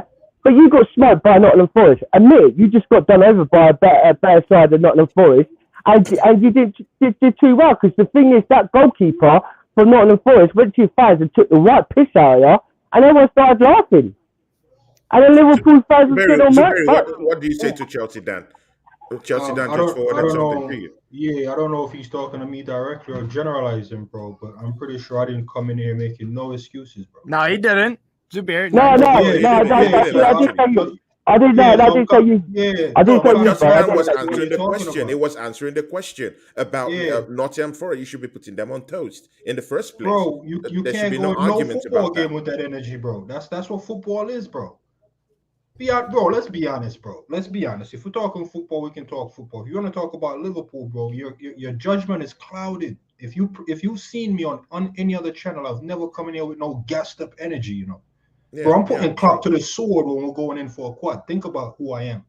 I'm putting Klopp to the sword. You're ruthless but factual, bro. So what I'm trying to tell you right now, Forest beat West Ham 1-0, August 14th. They beat Liverpool 1-0. Actually, bro, bro, they've only won one less game than Leicester. Bro, if we're talking football, we can talk football. Football is 11v11. Did the 11 we put out should be able to beat Forest? Sure, man. What do you want me to tell you? Should we be slapping them? Sure. You want me to explain what Van Dijk was thinking, bro? I can't do that. Only Van Dijk know what he was thinking. I think also. What are you asking me here? So, bro, as a fan, I am disappointed, but bro, I can't tell you today that I had something to hang my hat on this season. Bro, we've been shit this season. I'm asking you a question. Yeah, I'm asking you a question this year, but I know it's not you, because you're dead on about your team all the time. But you have the likes of your mate Rods, and then there's some people, other Liverpool fans, making an excuse, about your situation, about Klopp's. It ain't the Klopp, it's the Borders. But it was Klopp's fault. He's the one put that position out against Nottingham Forest and a team to try to beat Nottingham Forest. But that day, I watched the game, and your team was poor. And Van Dijk and Liverpool John says Van Dijk's one of the best centre backs in the world. If he was one of the best centre backs in the world, honest truth, mate, he would have bared them goals from start from finish against Nottingham Forest. All right, I see the question you're asking now. Let me answer it. As far as it pertains to Van Dijk, bro, we're not gonna discredit him being one of the best. I think it was like between 1819 and 1920. Bro, in Yeah. them 2 years, you cannot deny Van Dijk. Right now, bro, I can't hang my head on that. That's years ago. 100%. That's years ago. So what I'm trying to get you to understand, man, is like I'll give credit where credit is due, and Van Dijk credit was due then. Ballon d'Or Now winning is was like then. criticism. Now, bro, you seen his meme? Now people whipping down his pants in memes, bro, telling me his skin and showing butt cheeks right now. That is a fact. That is a fact. I think credit also needs to go to Forrest, because you know one thing I really noticed. I noticed that whenever I didn't watch every Forest game, but I watched a good amount of them. Steve Cooper, I think, was being a bit more defensive than he really needed to be. And I feel like in this game, the final third, the final ball wasn't up there, but I think that they showed enough attacking ambition and enough cool, calm, and composed defending to win that game, honestly. Like Kouyaté was very good for them. Morgan Gibbs-White, I thought, had some good touches of the ball.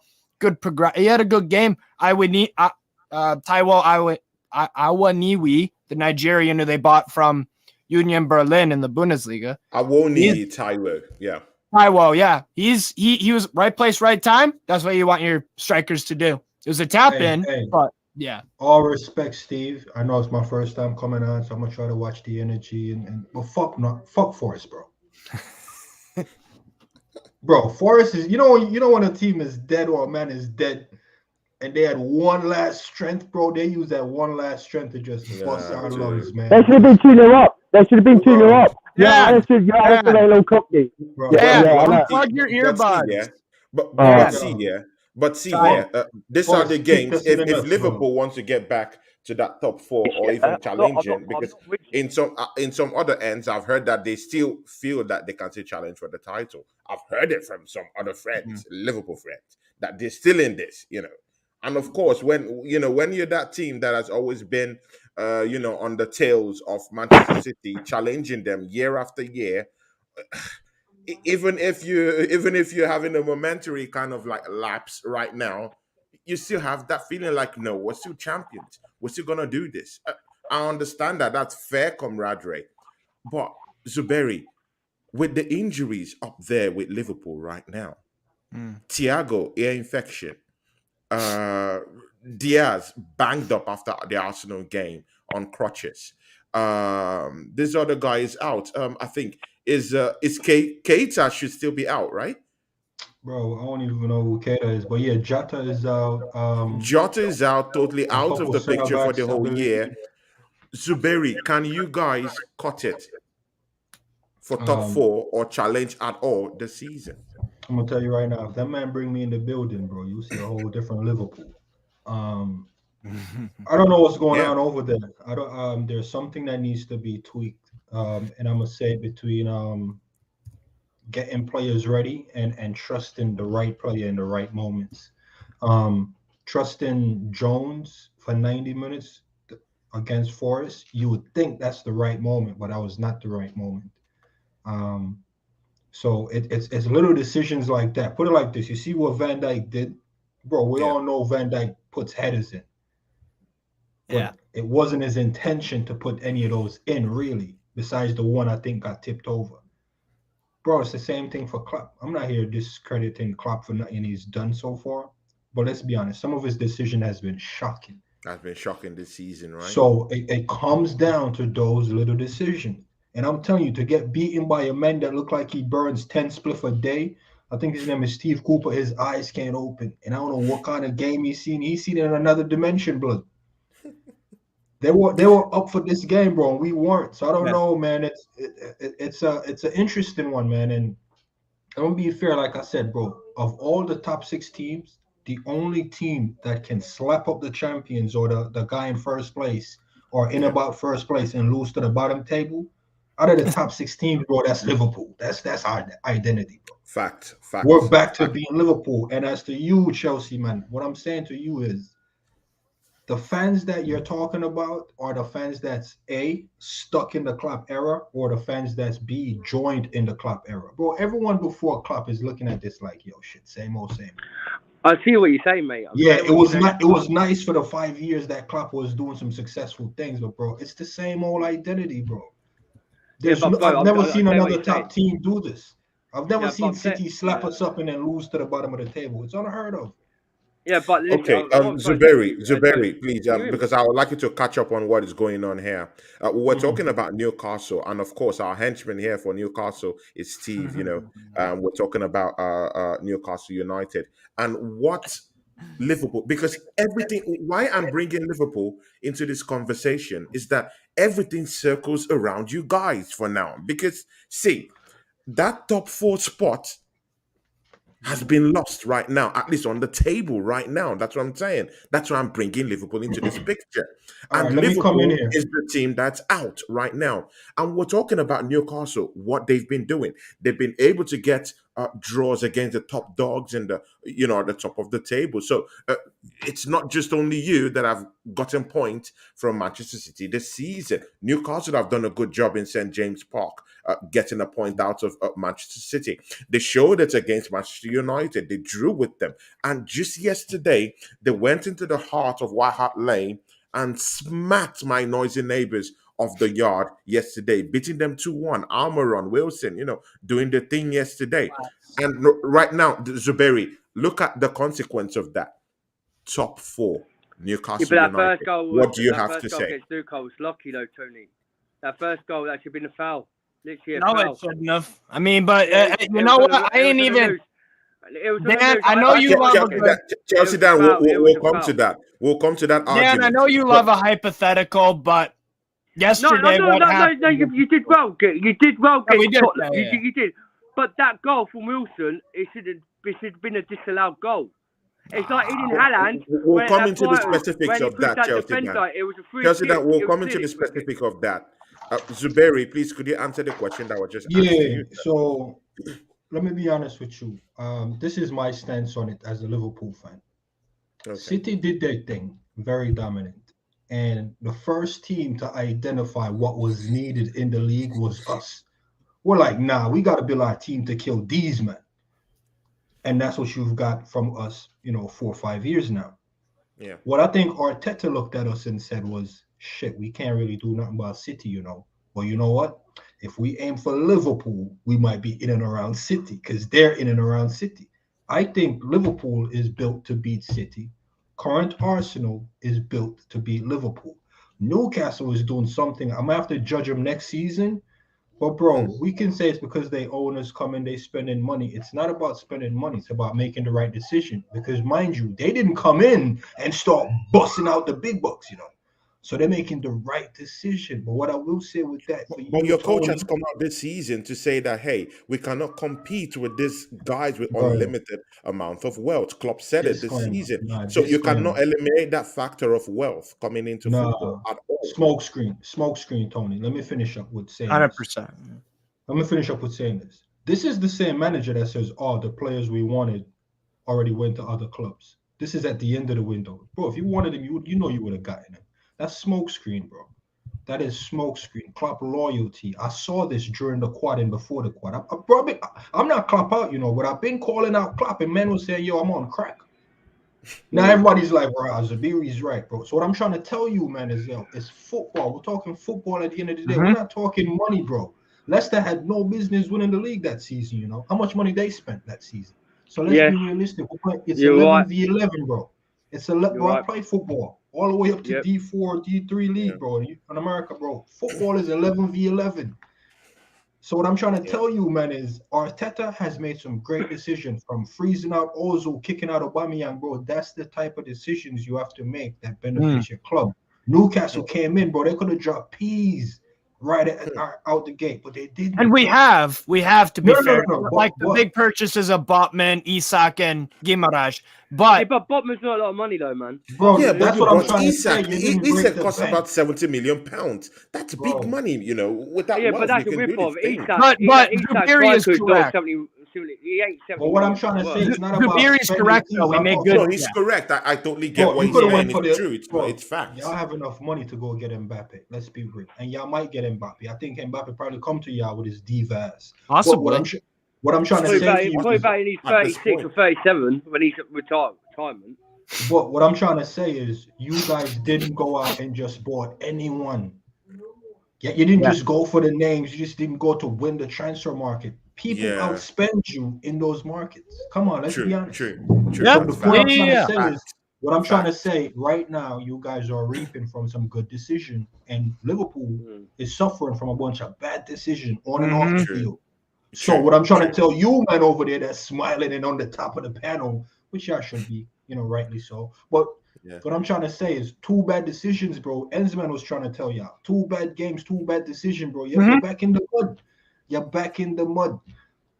If Liverpool don't get 30 good decisions right from here on out, bro, we could talk a mid-table setting. So Zuberi, see, but I'll also ask Chelsea Dan this also.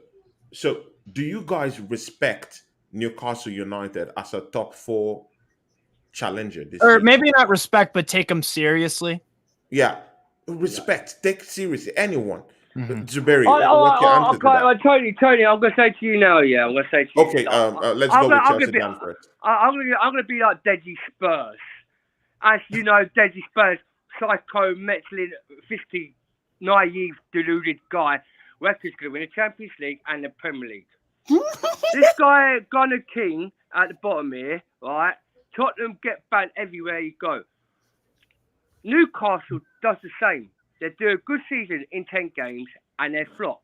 Eddie Howe is doing, your manager is doing a superb job. But comes to the end of the Premier League season, Newcastle don't go above the top 4 every season. They are above you right now. Do you understand this fact? Okay, all right, well, but they play 12 games and we've got a game in hand. And if we The win, games in hand only mean something if you win them. we don't care. We're going to win a game. We're going to win our game in How hand. do you know? It's facts. It's facts. We're going to How do win you it. know? We're going to go. We know we're going to win it. But how do we're you? going to win that game? Nothing is a certainty. We Because thought Nottingham we Forest got would points. lose We to got Liverpool. points. But did you We know got you were points. going to draw against Brentford? Did you know you were going to draw against Brentford? But Tony, all right, did you know you was going to draw against Southampton? That the team bullied you yesterday. Bullied you yesterday. They did not Whoa, bully us. whoa! Why are we They didn't shifting bully the us. stars? Yeah. No, but did we know that Man United was going to beat Arsenal when they beat you 3-1? Yeah, they Can't did, say it. and I accept Right, that. right. Well, the facts is, football this season, like I said to you before, we lost games with Thomas Tuchel as our manager, because things happen, right? And we didn't have the players at the time when we lost to Leeds, right? Like I told you before, we didn't have Fofana, we didn't have Aubameyang, right? We didn't have Sterling playing, right? We had a B team playing. We didn't have Isak and ASM, and we beat Spurs. But you did. But who are Spurs? Who are Spurs? I know. They're literally shit. Sorry, my friends, they're crap. No, but they beat do it teams every out of the season. top 6 last season. Yeah, but Tottenham's not a big team. They even smoked 2 last season and made sure you didn't get in the Champions League, Tony. We beat them twice last season. We smoked Tottenham 4 times last season. Tottenham ain't really. Liverpool's beat Liverpool. Well, you drew against them this season. Yeah. Tony, you could say we draw against Tottenham. In fact, you're the only member of the top 4 who did not beat them this season. Arsenal beat them. Arsenal beat them this season already. Newcastle beat them already. Well, Tony, can I say one thing? Yeah. And I'm saying that respectfully. No, but you're not being respectfully because you're saying about Tottenham drew with us 2-2. That it should have recently been a draw because we got cheated on. Quickly, is it all right for Romario to rant someone's hair out? VAR don't give a shit. Don't even bother anything. If that was real life, you went out on the street like I went to. No, it's true. It's true. I understand that, and that brings us to our next topic about VAR. If I pull Steve's hair out in the street, and like got on Randy's hair, I'll get arrested for an assault. This game against Tottenham was dirty. We should have won that game. We battered them. But you didn't. Smoked them. Yeah, but we did because the 2 goals was disallowed, Steve. The 2 goals should have been disallowed, Steve. As Anthony Taylor as you know, doesn't look like Chelsea. Anyone far off, anyone in the panel, in the chat, anyone will tell you that we should have won against Tottenham. The 2 goals they scored was disallowed. Literally disallowed. Okay, Chelsea, Dan. Okay, Chelsea. But yeah, the end let result other was people cancel 2-2. what you said. But what I'm saying is, yeah, right, we drew against Brentford, yeah, because we had a B team. But since we've had Potter, we've been unbeaten. You've had Marco. Totally understandable. Understandable. But there's totally, six games he's in, we've been unbeaten with Potter. We drew with Man United. They smoked you. They beat you, Tony. Good. You couldn't beat them. You couldn't draw with them. You could beat them or draw with them. They beat Liverpool. Dan, beat them or draw Dan, them. I would also like to point out, out, I would also like to point out if we are going to play the hypothetical game and the revisionist history and whatnot. Chelsea, Dan, please. Chelsea, Dan, please just keep quiet when other people are talking, so we can hear what they're saying, right? Let me land, and then Zubiri put his hand up, so then I'm going to redirect to him. Because Andy Bell pointed out in the comments, we've had 4 VAR decisions go against Newcastle this year. Have you seen me speak about this at all? No, because it happened in the past. Today is a new day. The result happened. We've had, we drew against Bournemouth at home. That was unlucky, you could claim. But I moved on. Because what happened in the past, it is what it is. It is what it is. The ref makes bad decisions. I'm not saying that the refs are great in England. They're horrible. They're absolutely horrible. And they shaft so many teams. But I moved on. Whenever I watch a Premier League game, I'm watching West Ham versus Bournemouth. I'm expecting there to be a very bad decision in that game. It's just what I'm expecting of the Premier League refs. The standards are on the floor. So I'm just saying. Yeah, you know the Emmys. The refs screw over everyone and anyone. Zuberi, I want you to come in here, please. Yeah, because let me get this back on track. Because your original question, Tony, was, is Newcastle a top 4 threat or a candidate? And let me tell you something that I realized. You see where the conversation went? Chelsea it went south, man. Chelsea are rattled by Newcastle position. And let me tell you something. I'm not saying respect Newcastle. I agree. Every Premier League fan knew Newcastle was going to be here. A lot of them said 2-3 years. I didn't. No. Hold on, Steve. Let me land. A lot of fans was saying, even me, 4 to 6 years, Newcastle is there. You know what we didn't account for? Them being there this year. Because they're here. Listen to their stats. They've outscored Chelsea 4 goals. They've conceded 4 goals less. No. 3. They concede 1 goal less than Chelsea, but their goal difference is 5, plus 5 than Chelsea. Same points. Chelsea got a game in hand. If Chelsea beat the next team 6-0, I can be like, Chelsea Dan was all in onto something. Maybe it's his faith. Maybe it's his belief in his club. But at the moment, a lot of fans was saying Newcastle will be in and around sniffing the top 4. No Liverpool fan would say it would be at the detriment of Liverpool. Liverpool will be the one to fall out, so Newcastle will get it. No Liverpool fan was thinking that. But right now, that's what it's looking like. Look like we were the one to slip up. Remember, we've been up there with City neck and neck. So it looked like we were the one that slipped up and let Newcastle in. Newcastle could have been knocking on 5th. You know what I'm saying? None of us expected Arsenal to be on top of the mountain. True. Fact. So it's looking kind of crazy this season. Credit to Chelsea Dan. He said it. It's looking crazy this season. We never thought Arsenal would be at top of the pack. We thought Arsenal and Newcastle would be scrapping for 4th, possibly. Yeah, Chelsea holding down 3rd, possibly trying to see if they can get a wedge between us and City, which they know with their change of manager and current staff, they don't have the quality to wedge themselves between us and City.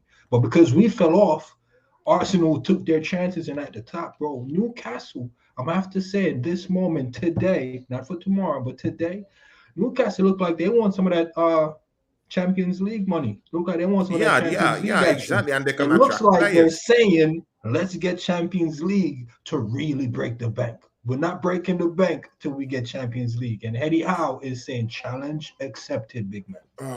And Zubiri, to add on, what can I say, Zubiri? Thanks for that, man. It's one true. last sentence It's before I true, let you and go. they have the money. One last sentence. And they One have the last money to sentence do before I that. They go. have the money to do that. They have the Eddie money to Howe do that. is looking They have the into funds. every Arsenal eyes and saying, "Go F yourself."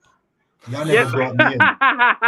Go It's F true. It's yourself. true. You can't argue with that. Eddie You Howe can't is argue with staring that. you men down and saying, "Go F yourself." Y'all should have brought me in. Y'all should have been brought me in. Let me show you. Yes, Eddie Howe Barry. said, "I'm the Yes, captain." Barry. But can I just quickly just say something? Steve. Right, Sabari, right? Kot Zuma has Newcastle. just scored for West Ham United. West Ham Yeah. is leading that game by I'm 1 watching goal. you it know now. what? VAR watching it now. See what decision. we're going to be doing. See what we're going to do. We are going to look into the games for this coming weekend, and then we just make predictions of them. And then you guys will give me for the last question of the stream, because Zuberi, we started this stream a long time ago. So the last question will be to give me what you think would be your top 4 this season. I want to hear Liverpool fans talk something to me, man. Okay, I'll first start with Liverpool first. Zuberi, you guys are going to face Leeds United. Do you guys have the cojones, the balls? Can you guys grow up the pair to be able Totally. to be in Lovely choice. Anfield? No. See, they lost against Nottingham Forest. See, You've you spoken can't rule Liverpool too anything out. much. You've You spoken can't Liverpool rule. too No. much. You can't rule anything out spoken. at this point. You've spoken. You Yeah, but can't. you've spoken Liverpool. No, Chelsea. Yeah, That but you Tony, cannot rule anything out. I can be beaten by anyone. Southampton took points from me on Sunday. No. It can happen to They anyone. bullied you. They should have beaten you on Sunday. But Good, I accept. you No, can't- I don't you want to can't have any smoke that. You arguments. can't smoke I Liverpool. You can't accept. smoke Liverpool Yeah, like they that. bullied me. No You problem. can't- I get it. you But it can't was a smoke draw. Liverpool like that. But they beat But you you. can't But smoke they beat Liverpool you. like that. But they beat you. But who cares? They beat us. Good. Okay.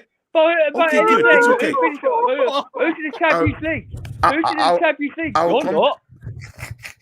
You're not. Good. I accept. No Newcastle problem. smoked you last season and make sure you didn't get into the Champions League. I accept. Liverpool's in No the Champions problem. League. Liverpool's I in the accept. Champions League. No problem. But you're not. You know, I love accept. that, No Tony. problem. So let's Guys. go. Let's go into this. Let's go into this now. So you was guys are confused. playing Leeds United. Do you guys have the cojones in Anfield to beat Leeds United? Um, And what will be the prediction for that game? yeah, let me just say 2 sentences real quick before I get to that. I was confused as to where Chelsea Dan was going, but then I see you was backing me, so shout out to you for that. Secondly, I noticed you skipped over our Champions League game midweek. So I was also confused about that because you're asking me to give you something 2 games down the road and because this is the BigSix Premiership digest. Okay, so I'm not looking I into just- Champions I League. just wanted to know. No, I the understand that. I context. understand that, Yeah, brother. okay. We're in the Alright, big so as far guns, as- mate. We're in the big guns. They ain't. So Yeah. they can't. Oh, by the way, I posted this before I jump in. That's why I was like, yo, I My gotta. brother just walked by and daddy, they're crying. I was lost for words. Guess football fans cries a lot. Yeah. Yeah. Shout out my to your daughter. You know, Shout God out to bless your her. daughter. Yeah, God she's bless 3, her. bro. God She was like, increase daddy, her. daddy, and, they you know, crying. I'm like, Yeah. Guys, But Zuberi in Leeds- the flesh on Tony Cloud Gunner TV. Hey, Sabiri, Thanks for joining us today, man. My Me and mate Steve. Tony, yeah. When he's always on the phone to me, my kid's smoking popper all the time on the phone. He's a smokable They always guy. spoke about Arsenal. They say, he goes, Tony, you're not in the Champions League, your team's trash. He can't say nothing. It's like, It's kids, they're hunting, man. And you cannot talk back to kids, you know. So yeah. So Zuberi, can you take us through what will be that game prediction with Leeds United and Liverpool? Yeah, so with Leeds, I'm looking at it right now. They're saying a Liverpool duo returning Leeds winger, blah, blah, blah, blah, blah, all this crazy stuff. The hype is going to be up for it. Milner is going to be up for it. Bro, I'm not liking Leeds. I don't like Leeds. I don't know if it's because it's their connection to Milner or Milner's connection to it. Bro, I don't like Leeds, bro. I don't like Bielsa squatting for 90 minutes. Bro, that haunts me, bro. I don't like Leeds at all, man. Leeds can be the game that get Jurgen Klopp to either walk or get out of here, bro. Because You can only complain about nothing for so long. You can't complain about funds not being available, and you going by a striker, and your supposedly dead striker got a better stat than your new striker. So, bro, why didn't we just, if Bobby could have been sourcing like this, why not leave Bobby up there and put 64 mil or 54 mil on a midfielder? So Leeds can be the one that just crumbles the thing. You know what I mean? You can't hide behind lack of funds, bro. There's no lack of funds, bro. Funds get spent. You know what I mean? But Leeds is a tricky one. For me to predict it right now, I would have to see how we perform midweek, and that's why I mentioned that to you. But I'll try to keep this perspective moving forward on your shows, Tony and Steve, to try to look ahead. But it's tough to look ahead, man, because if we go into that Champions League game, and you know us, man, we're known to drop like flies. So we drop like flies in that game, bro. Leeds will be licking their lips, and they can overrun us. So it depends on the atmosphere in that Champions League game. Because if it's a poor result, I can't expect a good result from Leeds, because that means we've just really fallen off. Because we've been hot and cold this season. We haven't catch any rhythm. We only won 3 in a row in all comps. We won Rangers, West Ham, City, I think, or City West Ham. Bro, that's you'll be saying we should have been winning at least 2 of those. So the City one will be the shocker, really. So we haven't really gotten any momentum, bro. We have no momentum, and then winning against the Champions League midweek game, and then going to Leeds, bro. We're not on any momentum, bro. Yeah. We're not, bro. We have no momentum this season. So what's your prediction for that game? I'll try to overlook the midweek game and say, it's tough, man. But bro, we can slap Leeds for 6 and it'll be meaningless. So for bro, when you're asking a Liverpool fan to predict games moving forward, bro, just keep in mind, man.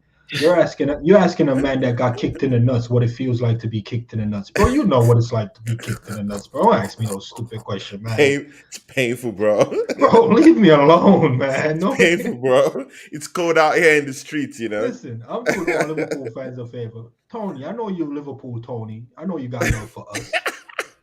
But let me tell you this right now, bro. When you're asking predictions in the future, just skip the Liverpool, man. If we're on a run of form and you want to catch one of them out slipping, ask them. Yeah. But bro, we have nothing to hang our hats on. What are we going to say? We can't say VVD is the best in the world. We can't say Fab is cleaning up, bro. Fab look like a clogged up but then vacuum, Zuberi, I agree that the wheels are falling off, but still, I still believe that Liverpool still have that team. The wheels hasn't fallen off. Liverpool hasn't fallen off. Liverpool has not fallen off. If you think your Liverpool's falling off, Tony, you're delusional, mate. Nah, I can't understand that. I'm just looking at where they are in the table right now. Tony, bro. Yeah, but look what they did last season. There was such a situation where they were last season. And one bang on straight up, points after points after points. And we were top number 1. Even he will tell you we was number 1. So we got the injury prone. We started drawing points and losing the points. Then Liverpool overtook us into second place. Dan, you love hypotheticals. But Steve, but Arsenal. This is what I love about Arsenal fans. They're delusional. Because they think says you. Says Chelsea. Steve, when we were top number 1, Steve, hypothetical. Revisionist. Please, let me land, yeah? Last season when we was number 1, we didn't. Bro, if your argument starts with last season, bro, that's irrelevant. Exactly. Yeah, that's why I'm saying. But I know it's last season.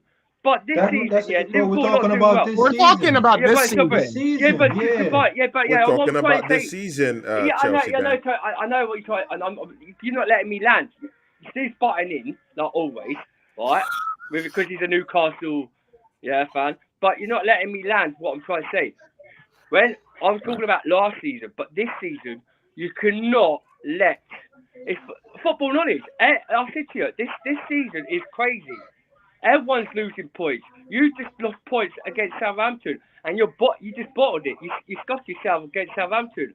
right? We're talking We about won 10 Liverpool. games. We didn't But bottle Liverpool, no, but anything. Steve, just let me People are land, let me losing land. points, as you said. Yeah, but everyone, but you're not letting me land, Because Steve. this same Southampton team still beat Hey, you hey, hey, 2-1. hold on, Tony, Not letting me let him land. land. Let him land. Let him Not land. letting me land. Dan, I What's got the a point? question for What's the you point? before you land. Yeah, One yeah, question Steve, before you land. it's no point. Tell me It's no what point. Liverpool has done to give you faith this season, or to This not season. doubt them. This season. This season. This is super. Something, yeah. I can't. Like Endzman knows, I can't stand your team. I'm a Chelsea supporter. But Klopp knows how to do management and how to adapt to his team. Right? Klopp, right? Anyone knows it. Klopp and Pep are the most best managers in the Premier League so far. They know Sicily well. Klopp knows what to do with Liverpool. Yes, it's in the bad performance, but you have not got a team. You have not got a team where it's strengthened. But as soon as you get 2 more players in January, and you'll be flying back to the top 4 this season. And I'll put money on Arsenal fans. I'll put money. understandable.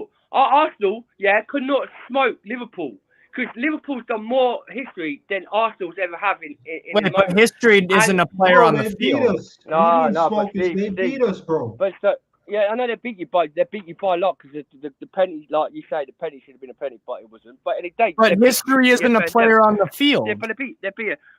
But Arsenal's He's not a midfielder, but brother. Steve, oh my God, Steve, man. I know you're an Arsenal fan and Man United fan. We don't know if you're actually a Newcastle fan, but in a way, yeah. I love you, I've been facts, Steve, because you've got so many shirts underneath there. I don't even know you're Shakhtar. You're actually a Newcastle supporter. I don't know what football team you support. But anyway, don't come to me, mate, because I will lynch you with one white good one, bro. But I will not give him that energy this night because I don't want to fight, man. Yeah, but I you don't want want to fight me. You don't want to fight me because I'll win it. But you're not letting me land. No But problem, I'm not man. being honest. It's Suburbia. What I'm trying to say to you, we could not write off Liverpool this season because soon Liverpool, when Klopp sorts something, because you've had injuries for a minute, you got your few of your best players out. But when Lucas Diaz comes back, Jota comes back, and then you've got Thiago Silva actually playing in form, then you've got your Fabinho playing in form, and then you've got your but the only most fit player for you, what you really need to get rid of is Alexander-Trent because he can't defend to save his life. But if you could replace another right back, the position, I think this season you'll go back to top 4 this season. Good. Chelsea Dan, a quick one. Zuberi, you will come to that. A quick one because, of course, we will have to go after all these. Chelsea Dan, what would be the prediction for your game this weekend? Well, Leeds will beat Liverpool 2-1, right? No, Chelsea Brighton. Brighton. You go to Brighton. I thought you said Leeds and Liverpool. No. I'm talking of Chelsea Brighton. Your game. Oh, we'll beat Brighton 3-0 this Nah. 3-0. Did you see the game against Man City? But the thing is, right, Steve, you can say no to us, but under closed doors, we played at their turf in the pre-season, when we had 2 after, and we beat them. So we're talking pre-season now, right? We're talking pre-season and different managers. When I bring up pre-season with Chelsea, you say I'm deluded. No, I'm not talking about the pre-season. I'm talking about you were. when the Queen died. No, but you literally just said pre-season. The word pre-season didn't enter this video until you said it, man. Oh, fucking sorry, man. I'll back my words. I fucking back my words. I'm trying to say, okay, go on. I've overtracked my words. I mean, after when the Queen died, when our game got cancelled against Liverpool, as you know, we had that Liverpool suspended. We had a friendly in the back private stage, and we smoked Brighton 4-0 in the friendly. So what's your prediction? What's your prediction for the game against Brighton? For the game against Brighton, we're gonna beat them 3-0. 3-0, right? Good. Zuberi, still you've not given me. Zuberi, you've still not given me the prediction for that game against Leeds United. I want you to commit yourself. This is your debut on Tony Cloud Gunner TV, and we'll be seeing you more times. You're also a subscriber of this channel. Shout out to you. what will be the final scores of that game with Liverpool against Leeds in Anfield? 2-1 Liverpool. Bro, the score hurts, bro. It hurts. Because if we slap them 6, it still hurts. Because it's like, if we can slap these men 6, why we couldn't slap the other team 6? It hurts, bro. So like I said, you're asking me what being kicked in the nuts feel like right now. Yeah, then just say it. Some people could say the answer to that could be, of course you shout when you're being kicked in the balls. I'll set the groundwork. I'll set the groundwork. I'll set the groundwork for Liverpool. Barry doesn't want to answer that. We'll let Steve do that for you. Well, not he don't do it. He don't want to land it. Even Edmonds don't want to land it because you can see him in the chat. My prediction. He doesn't want to commit himself. My prediction anyway. for Liverpool's next 2 results, because it's true, Champions League midweek will have an effect on the weekend. Napoli. It's going to be. I think it's going to. Napoli. I think it's going to be a 3-2 Ajax win because you guys away from home, besides the Rangers game, have been poor. Anyway. 3-2 Ajax, and then at the weekend, I think you'll grind out a 2-1, just because it's at Anfield. Because it's at Anfield. They can't be losing that game in Anfield. They can't be losing it against Leeds United. It's Anfield. I think they do, mate. You won't see him. You won't see him. If they lose to Leeds on this weekend, you won't see him. You won't see him. No, you'll see Zuberi. No, but Zuberi's here right now in this team. No, but Zuberi's here. No. He actually see. These are the kind of people that I actually. I see Edman's one off because when there's a problem, they don't hide and start going to the bushes, hiding or in the corner store. They come out. Him and Endzman. Respect to Endzman. Endzman, my brother. Respect to you. Zuberi, respect to you. You come out, you show up. When I lost against Manchester United, I came out. I took it like a man. I came out. I did streams. I took it. Here's the prediction. Thank you, Steve. You set it up perfectly. So if we win, because I said 2-1. It was tough skipping the midweek game. But if we win the midweek game 3-2, we can hold Leeds to a 2-0. But just know in your heart, if the Ajax game don't go too well, this game could be long at Anfield, Which I don't think it will go well. Yeah, but you need to win these 2 games to qualify to the Champions League, or is it the one game you need to win? I think it might just be the one. I think we're doing okay where we can get by with the one. Well, let me tell you guys this right now. If you see J.W. Henry in that stance on Saturday, just know Leeds are getting hit my mic again. Yeah, your mic is okay now, Dan. No, it's good now. Okay. Tony, watch the Liverpool game or watch the build-up. If you see a screenshot or if you see J.W. Henry on screen in the Liverpool stadium, just know Leeds will get slapped for 9, Let's see what's going to happen. Your prediction. You reckon you can slap Leeds 9-0? Zuberi has managed. Zuberi is one. I don't know his trickery.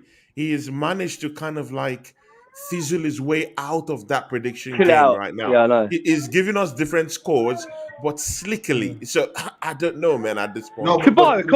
What's the score? You say your fact is you can say the final 9-0. He told me 9-0, but he didn't put it as 9-0. It's said it will go. Upon 2 things. No, because it's contingent upon 2 things. Like I said to you, you're overlooking a midweek game. Don't worry about Ajax. Don't worry about Ajax. No, we're not talking about the next game. We're talking about the Premier League. We're talking about the next game. What's the score going to be in the Premier League? This is exciting.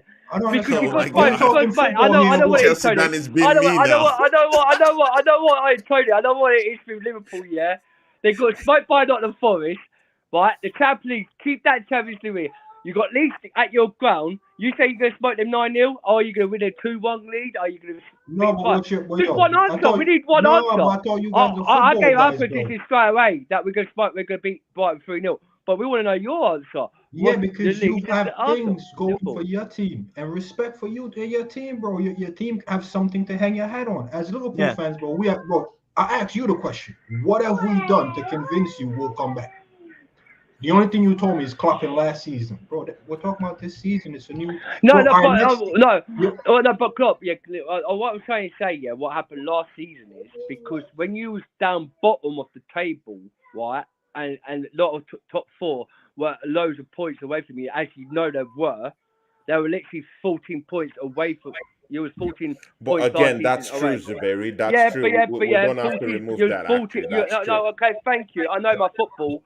You're not moaning about this is last season, but I'm talking about last season. You was 14 points away from the top 4, and you're sadly this drama situation this season sadly is the same. But again, Zuberi has just told us about the dynamics to that. See, they're thin in the midfield. Their players are down. Most of the players are banged up right now.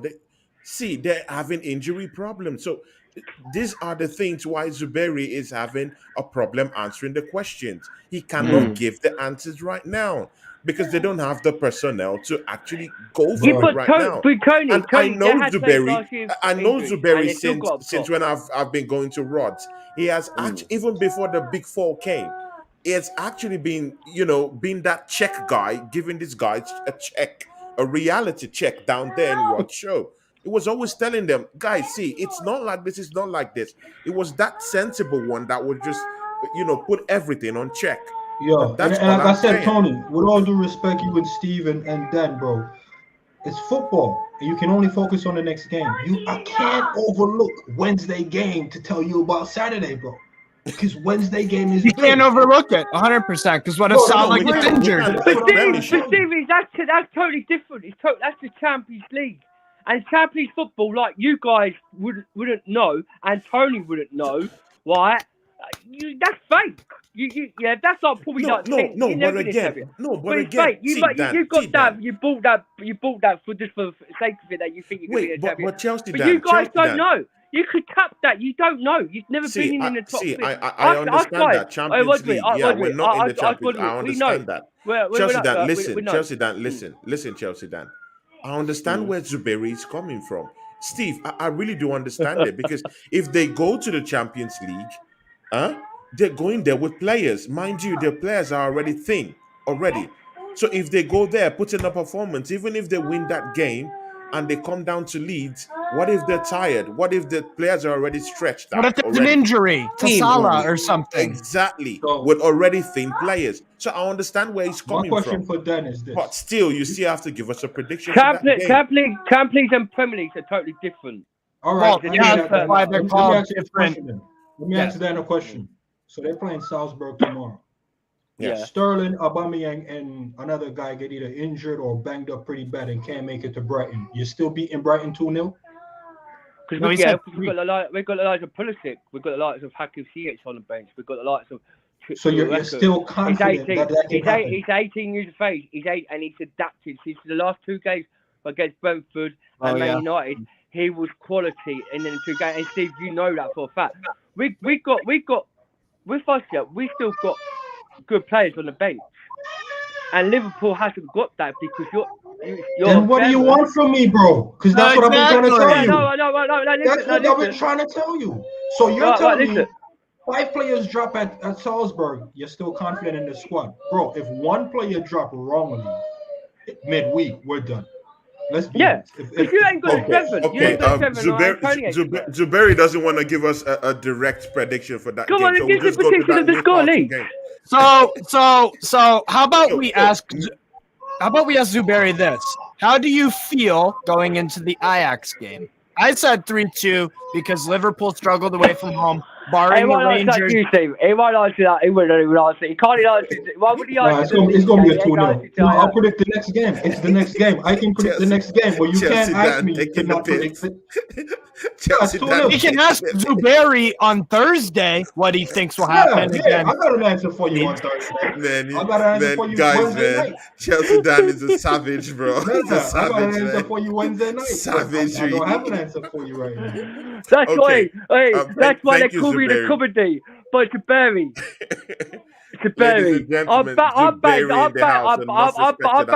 I was backing you up, yeah. But you've let me drop down and made me like a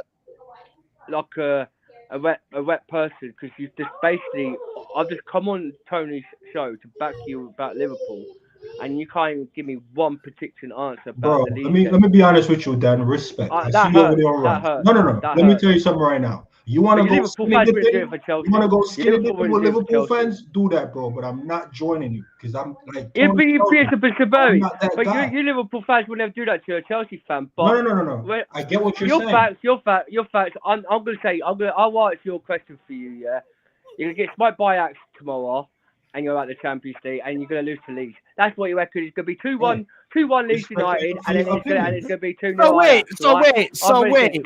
Dan, how can you still think? No. Steve, you can't talk. You No, can't. no. You're not in the Champions League, mate. Steve, Can't you speak? allow. Let me What about the 2 stars? Should I give you the 2 stars for my shirt? Yeah, Chelsea that is fan. nothing. That's Your just a shirt's ball. red. That's a football. Steve, that's red with a crocodile ball. on it. It's a ball, man. Chelsea Dan, relax, please. Tony. Okay, yeah. Respect for you to actually acknowledge who I am as a person and what I've been doing in the Liverpool community. But what Chelsea Dan is doing is also part of Liverpool's problem.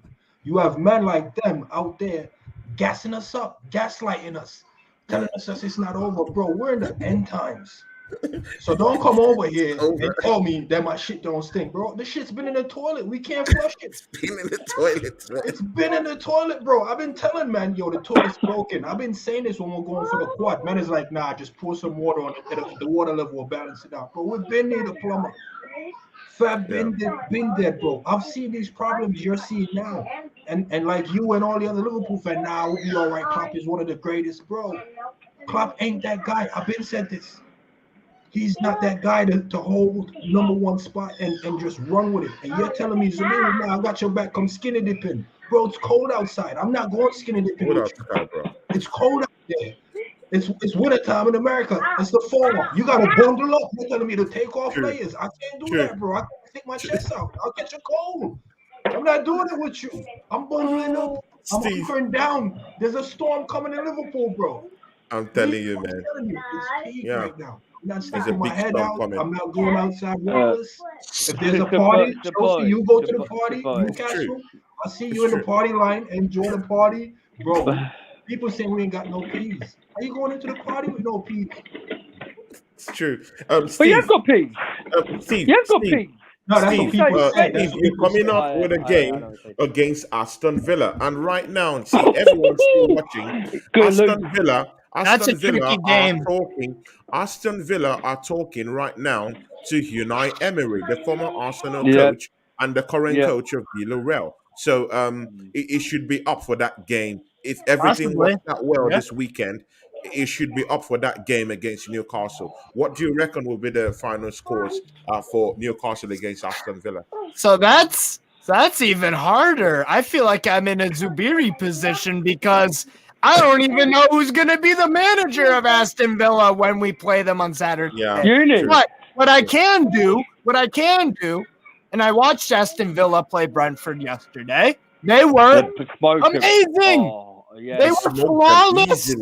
Without Gerrard. They were Gerrard being in the absolutely seat, shouting and screaming. That was one of the best.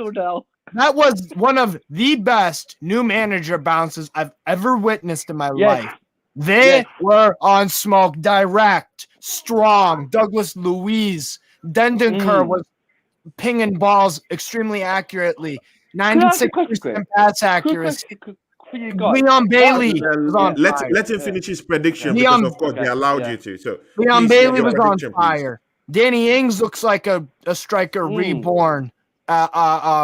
Against Bailey's playing well. Bailey's playing well. He played very well. So you know what? This is going to be one hell of a challenge. I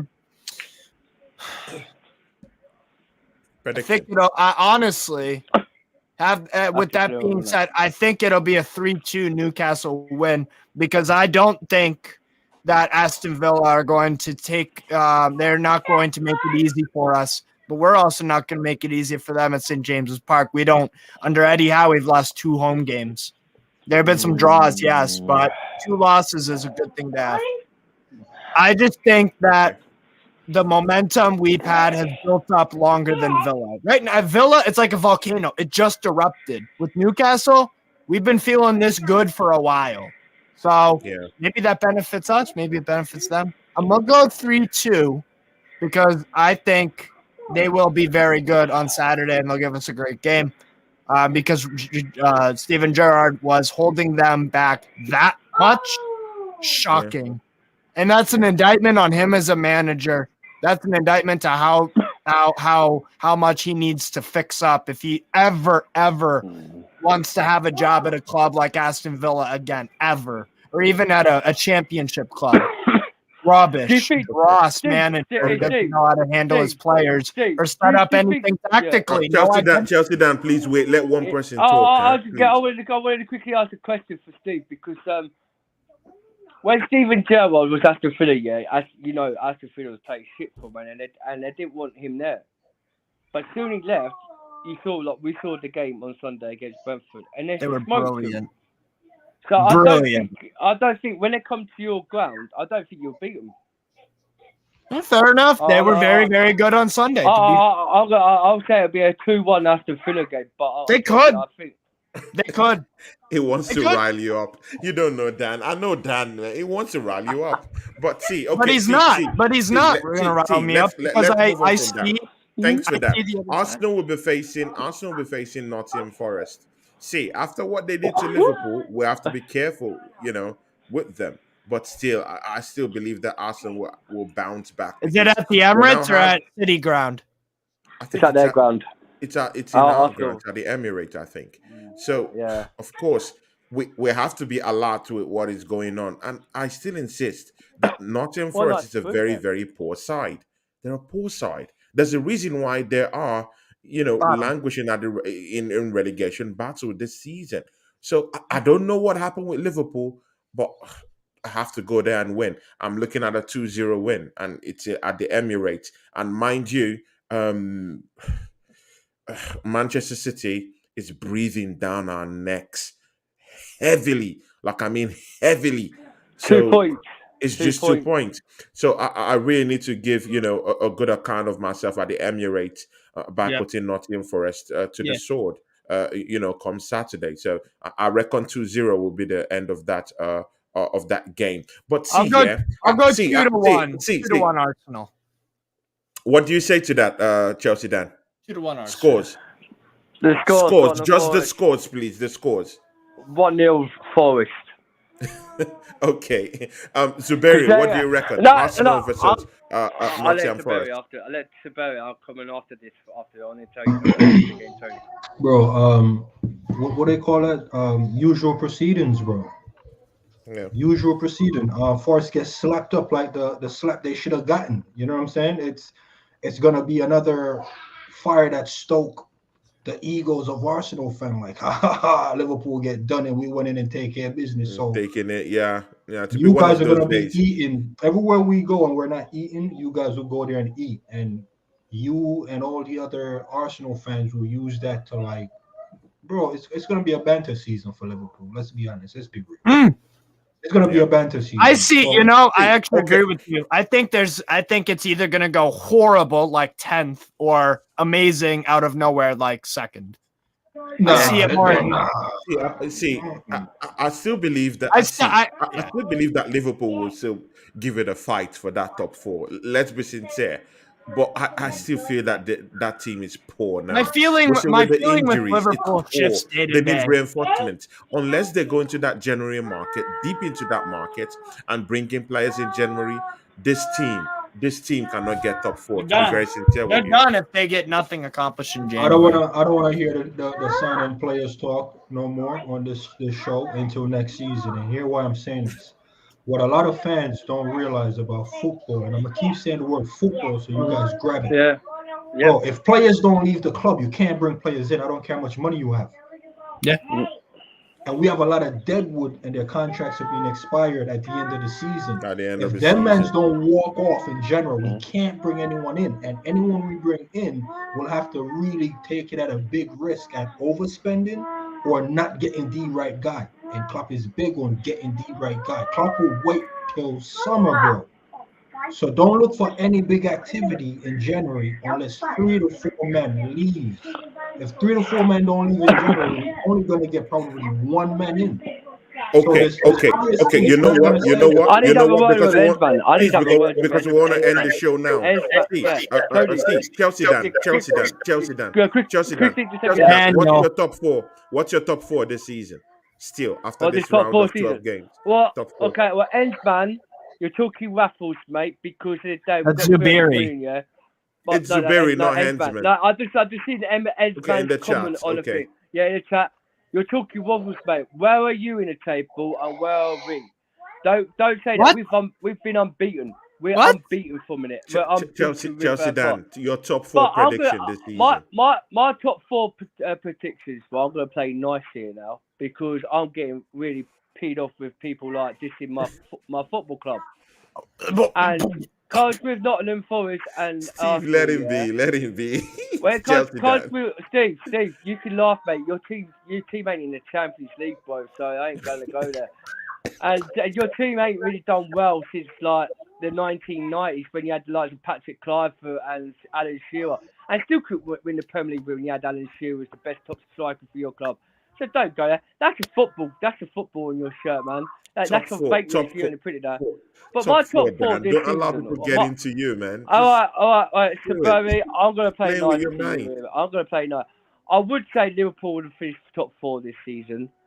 Because the Endzman's got the big gob for saying what he just said there, I'm gonna jinx you guys now because you ain't got the players and you ain't got the confused players and you lost to Nottingham Forest.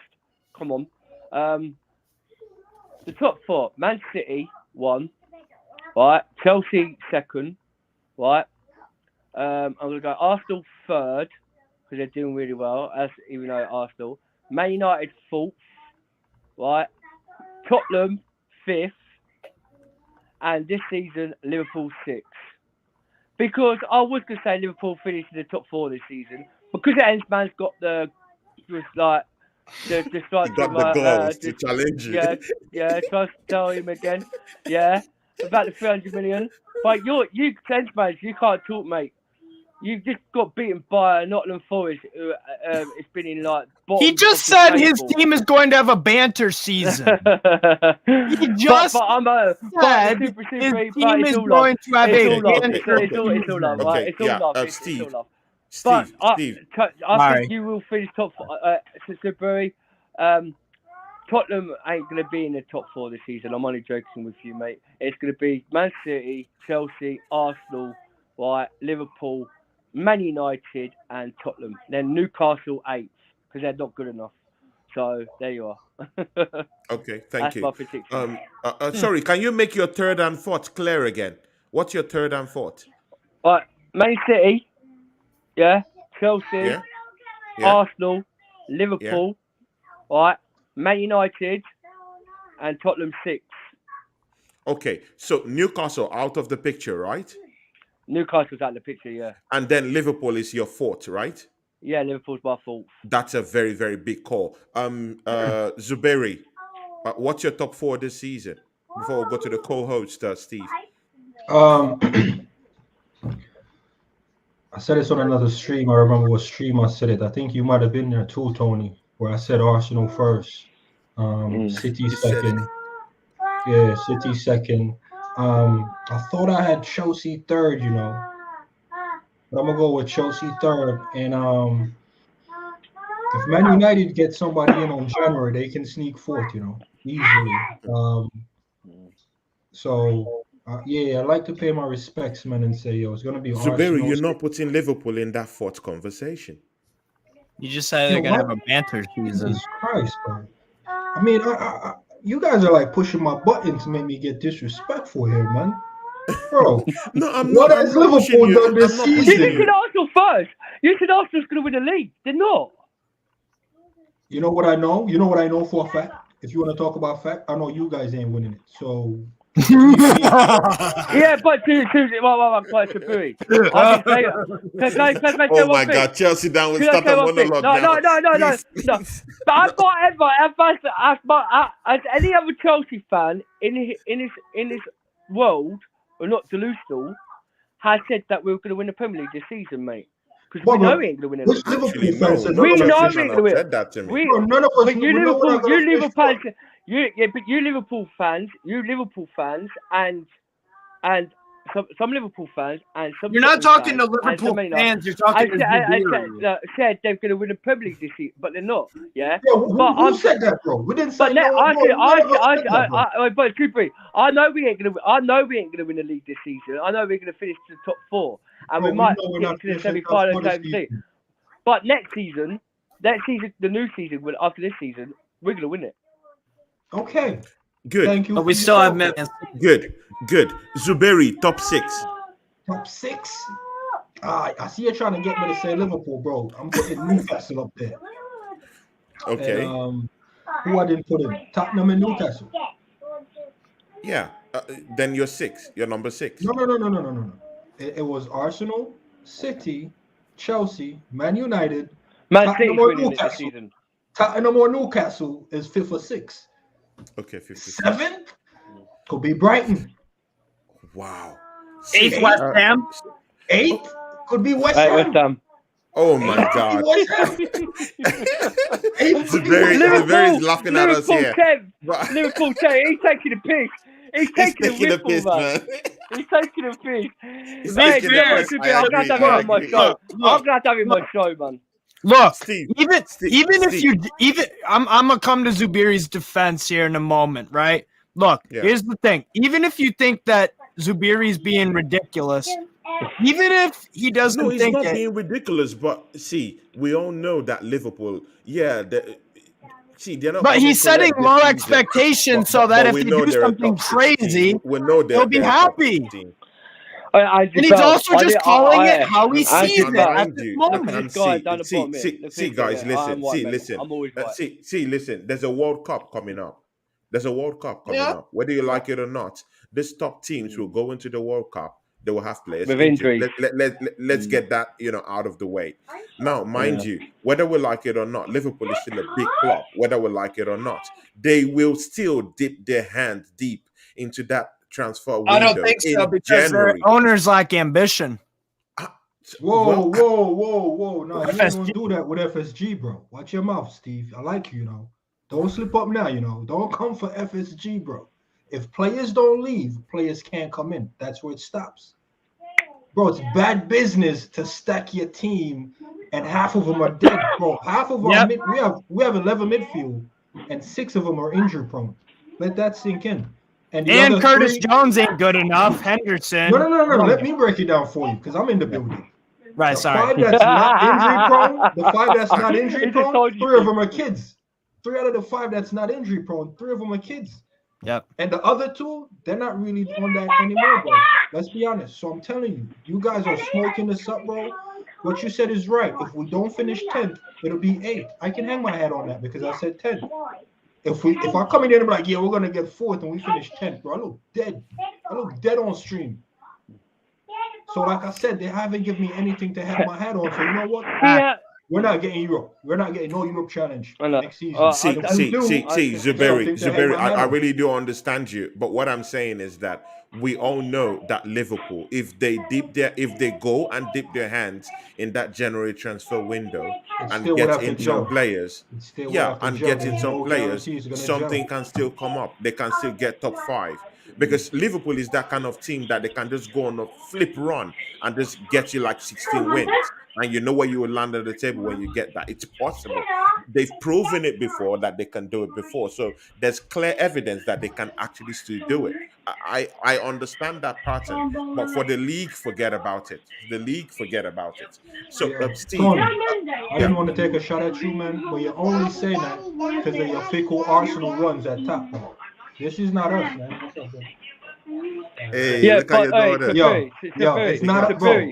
Tony, you're only saying that because you're scared. You're scared Liverpool will go on a 16-game win and slap you in off the top. No. But why shouldn't anyone be genuinely scared about Liverpool?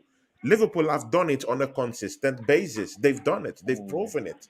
It's a proven fact that Liverpool can come from down under and, sneak under your noses. It's possible. With this team right now, no. But there's a big, there's a big comma there. if these guys go to the World Cup, come back injured, the other teams, if they go to the World Cup, come back injured, and if Liverpool goes in and strengthen in January, it could be a totally different story we're talking about in the next year. It's possible. It's Yeah, but very, Tony, very possible. Tony, Mind you, I it's know a what you're World Cup year. Many things could happen. Well, Many we're getting scenarios new will come players into in the January. picture. We're getting So, like that. I'm just looking at it with both sides and being careful. And of course, Liverpool have proven over time that they can actually come up with something up their sleeves. That's why I'm being careful here. So it's not like I'm, taking shots at you in any way, but No. we You're just being have to be cautious. careful with. But Yeah, I'm being cautious. You're only about saying that. it to be cautious, bro. And you're cautious is because Arsenal have been on top and kind of slip off, and we've proven to come from nothing, which is True, right. true. I And understand do that. something. But bro, I'm telling you, this season ain't that season. We've run out of gas. The gas light is on. We might on, make right? it to 6. It's on. And we Steve, ain't go to your the top gas four, station please. till summer. Steve, your top 4, please, before we go. Everybody's coming in backstage. Ooh, okay, here's what I'm gonna go with. Come on stage again, Endzman, and then talk afterwards. Here. I'm not listening. All right. Endzman. Yeah. Okay, my top 4. One enough. Sorry, Steve. My top. That's all right. All good, bro. All love. My top 4. I'm gonna go up. Yeah, Manchester City first. Do think Arsenal gets second. Chelsea third. Newcastle 4th. Yeah, and I'll explain why. Okay. Explain exactly why. Let me explain.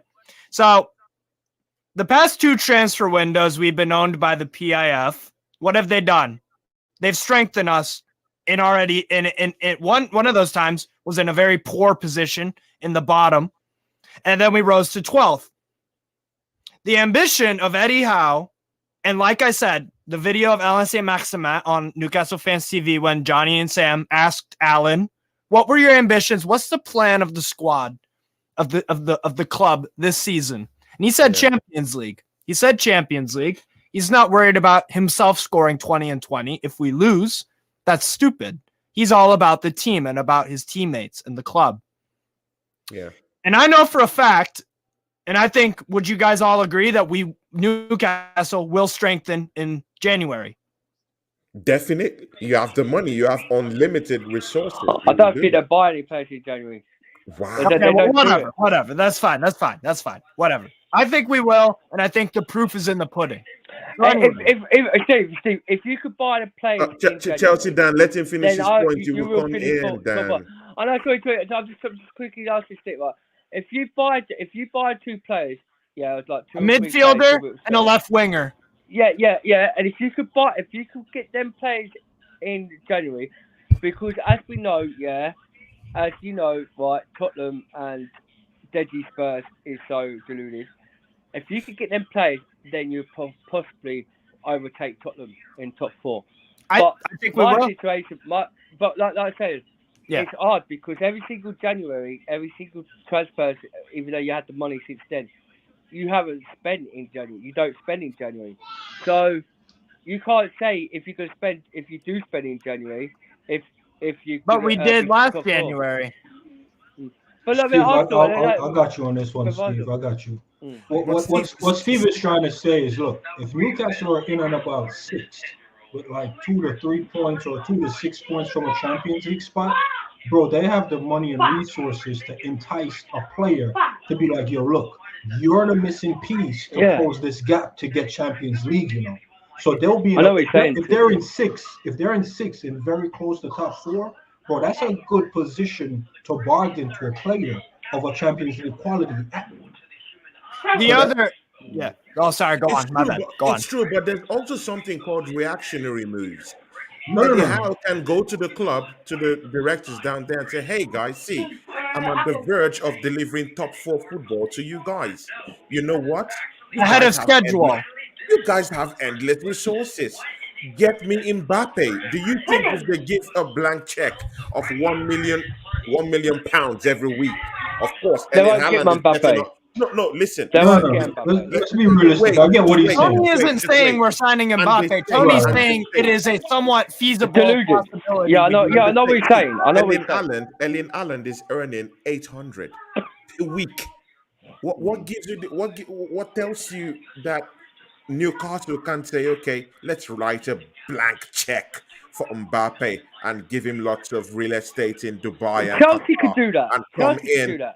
and Liverpool come could in do that. January and give PSG an offer they can't refuse because they have endless resources.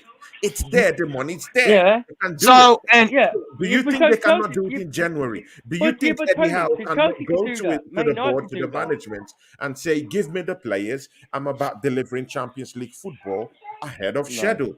Just do it for me." Can't he do it? So, all right, Dan, I'll let you talk, and then I'm also going to further explain why I think Newcastle will get fourth. But I'll let you land first. Yeah. Go on. All right. The situation, all right. You're saying about this Mbappe, I know, but you're going to let get out to a different player. I know what you're saying, Tony. Right? Chelsea, Man United, Liverpool, right? Liverpool can spend, but they chose not to, right? Man City has got, they can spend, but they chose not to because they've still got players at that club. Chelsea and with Arsenal, you say Arsenal could spend and get Mbappe, but you don't spend. With Newcastle, yes, Endzman, you're taking the got piss money. now, right? Right. Newcastle, right? Newcastle situation, right? They've got the money, right? They have got the money. Like The Chelsea. ambition too, which is key. Yeah. Very, very key. Yeah, no, but I know what you're saying. Look, let me land. Right? Yeah. But with his Claire Lyons, their dad, your chairman, Newcastle's, that's basically his children who owns Newcastle. Their dad is more richer than the two sons at Newcastle, no matter what, right? But last season before, come to January when you want to strengthen your players, you couldn't get the players in. You've got to understand, Tony, a lot of clubs, don't like to sell their players in January. They like to keep them for the end of the season to finish where they're got. Because if they're sold, If you receive offers that you cannot refuse, no, because it's a long monologue. See, if you receive offers that teams can't refuse, what are you telling me? If a player wants to leave and you give them huge amounts of money, they would leave. Okay, well, can I ask you a question, Tony? Steve will back me up here. During the end of deadline day, we wanted to get Alvarez from Ajax. We offered him big money than Ajax did, He wanted to leave. He said, I will never get another opportunity at this again if you send me to Chelsea. The Ajax told him he ain't for sale. You could go after next season. All right, they're playing hardball. They're playing hardball. There he is. And we didn't get him. We offered more money than what Ajax paid his wages. We offered more wages than him at Ajax. But they didn't. You cannot go into a January club and say, I've got 100 million, 2 billion or 3 billion on this player. They won't do it. If they've got that, if their team was in the Champions League semi-finals, do you think they're going to sell their best player to any other club in the Premier League for that in January? No, they wouldn't. They want to keep that player end of the season to try to win it. It's true. I understand where you're coming from. That's what I mean. Where I'm coming from. So Newcastle just can't go do hip and high up and spend cash here and say, he's my play. Oh yeah, you've got to sell that play. Right, but again, there's there's situations where players want to leave the club by all means. I will just respectfully take you through what. Cristiano Ronaldo, he would leave the club by January. It's a January market. He will leave. There are players that have situational problems in their clubs and want to leave at any time. That did Bruno Guimaraes. That was a great offer. His contract was about a year and a half on the expiry date. There was no sign from Bruno that he's going to renew with Lyon. So Jean-Michel Aulas, their president at the time, sold him, and that was that. Yeah, and There you because go. they The have to even sell it. only most thing Newcastle, Okay. the only most thing Newcastle could do is pay their release clause. Yeah, and then we get could the do that with player Pau after. Torres. 'Cause that's He's what about I'm saying. 30, That's only my 45 thing. million, I See, believe. see, Yeah, Dan, but but Dan, here's Dan, that's what we did with wait, Nkunku. That's what we did with you just said Nkunku. something here. Pay their release clause. Who has endless wealth to do that? No other club than Newcastle and Manchester City. Newcastle, Chelsea. That's what I'm We just saying. pay. Just Yeah, pay but we off just their pay release clause. We So, just paid pay off Nkunku's their release release clause. anyways, let me also Steve, further. you're top 4 because we have to go. And Jabari's a family man. All these guys are family men. Sorry. Everyone has to go, please. So, yeah. Yes, Steve. Sorry. Top 4. The other reason why I think we'll get top 4 is because if we are in and around the mix for 5th or 6th, if we're like someone said, I forget who said it, if we're like 3 or 4 points off top 4, which I think is entirely possible, then I think the owners will go even further to give Eddie Howe what he wants, because not only did Eddie Howe save us from certain relegation, he also did it with a lack of players. Trippier had injury problems last year. We didn't have Isak yesterday. We didn't have Alain Saint-Maximin. So those guys are also going to be coming back fit and firing after the World Cup. And so actually our squad will be strengthened by returnees, and we can go out and get a midfielder so that Longstaff doesn't have to play all these games for us. And Shelby is also coming back into the mix. And we're ambitious. I don't think you do it this season. I don't think you do it. Next season, you'll be in the Champions League. Possibly. I don't know. I feel very good about it. But you know what? If we end up finishing 7th, but we damn tried our hardest, I'll be very happy. Because you know what? At the end of the day, I have to make this be known. I have to let this be known. What I experienced under Mike Ashley for the 5 years was total crap. It was awful, stressful relegation battles. It wasn't necessarily fun supporting Newcastle. We were crap, and when we won, it felt amazing. But every other Newcastle fan realized that like this club is dying in front of our eyes with Ashley. Now it's done a complete 180, and I just couldn't be happier. And Newcastle fans couldn't be happier. So at the end of the day, if we don't make 4th, it's not the end of the world. But I know I'll just give my own quickly, and then we just shout out our channels and everyone. Please hit the like button. Please hit the like button and subscribe if you're new, because Tony's a one top legend brother. He's the best. He's banter. He's a real person. When you speak to him after the show, he's a funny guy. Please hit the like button and subscribe to him, because he's a top legend and he's a brother. And these two are all, man. Thank you, man. See, Andrew Bell, say something before we go. Andrew Bell, shout out to you. You're a new subscriber, and you're also a friend to our big friend here, and also now my partner, Steve Machala. And you said here, if Newcastle are in a strong league position come January, you can bet we will spend. And the Glazers already I just want that to sink in and let it sink in like caffeine in your body.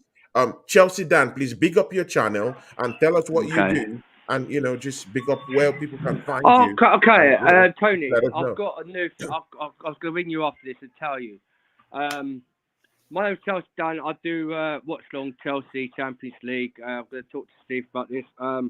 I also do talk about Chelsea. I do like football bait rivals, as I get everyone like you, Tony, Stephen. I like to have Super come in my show and basically just talk about football. I'm going to start talking about the transfers when it comes to transfer days in the new summer and in January. I'll be talking about that. But I've also I've got a mate who's just doing something for me. I'm really grateful, because I think Tony, Uzi. Yeah, Ozzy Gunner. Ozzy Gunner, yeah. His mate who was on his show, he came on my show the other day. I can't remember his name. He was talking about the UFL kickboxing coming up. There's a big tournament coming to UFL, so there's boxing.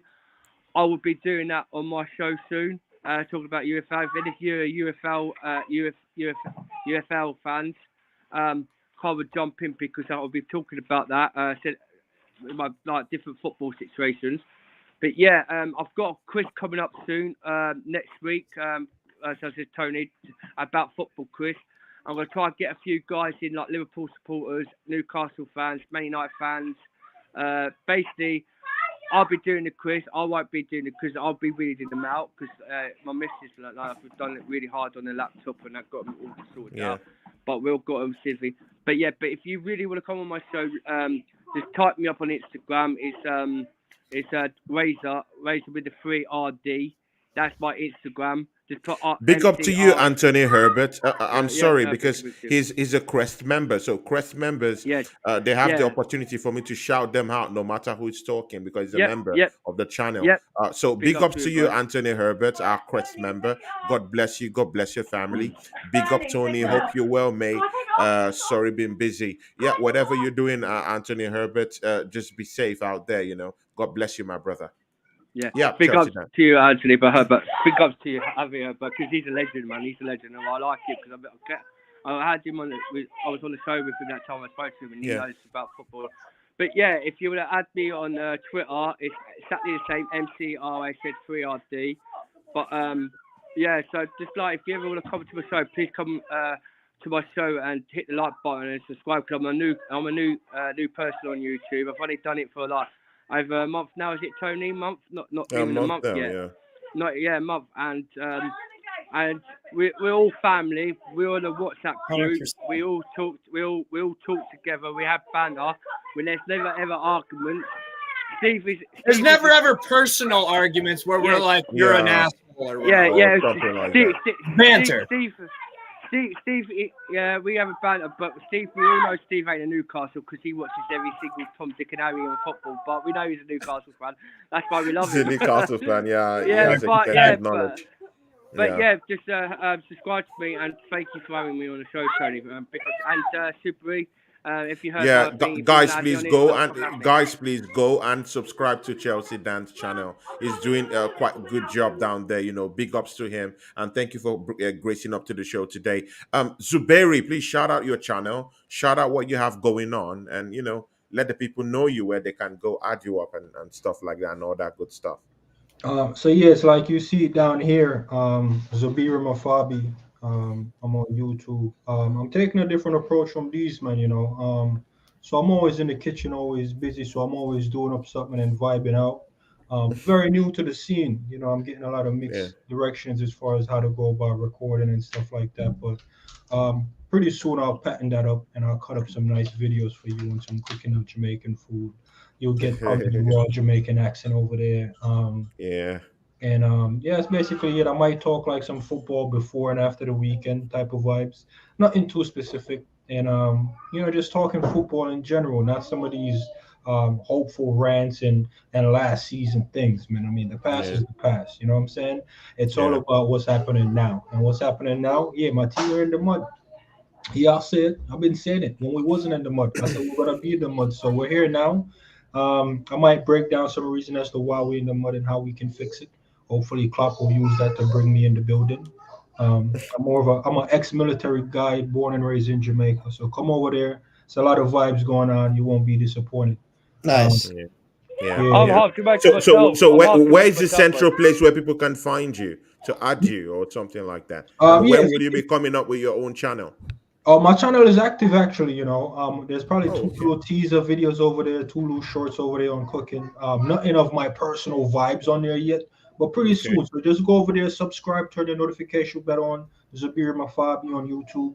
I'm not really on socials. I'm a citizen of Earth, so I kind of like, stay off of that because the internet is like another dimension. So I'm not really into that dimension. But you can find me on Kapish.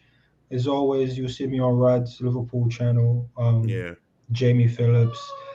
Just wherever the people needs perspective, I'm always there. You know what I'm saying? I'm always there with the perspective. You find me on Grizz. I haven't made it on Mans's channel yet, I don't think.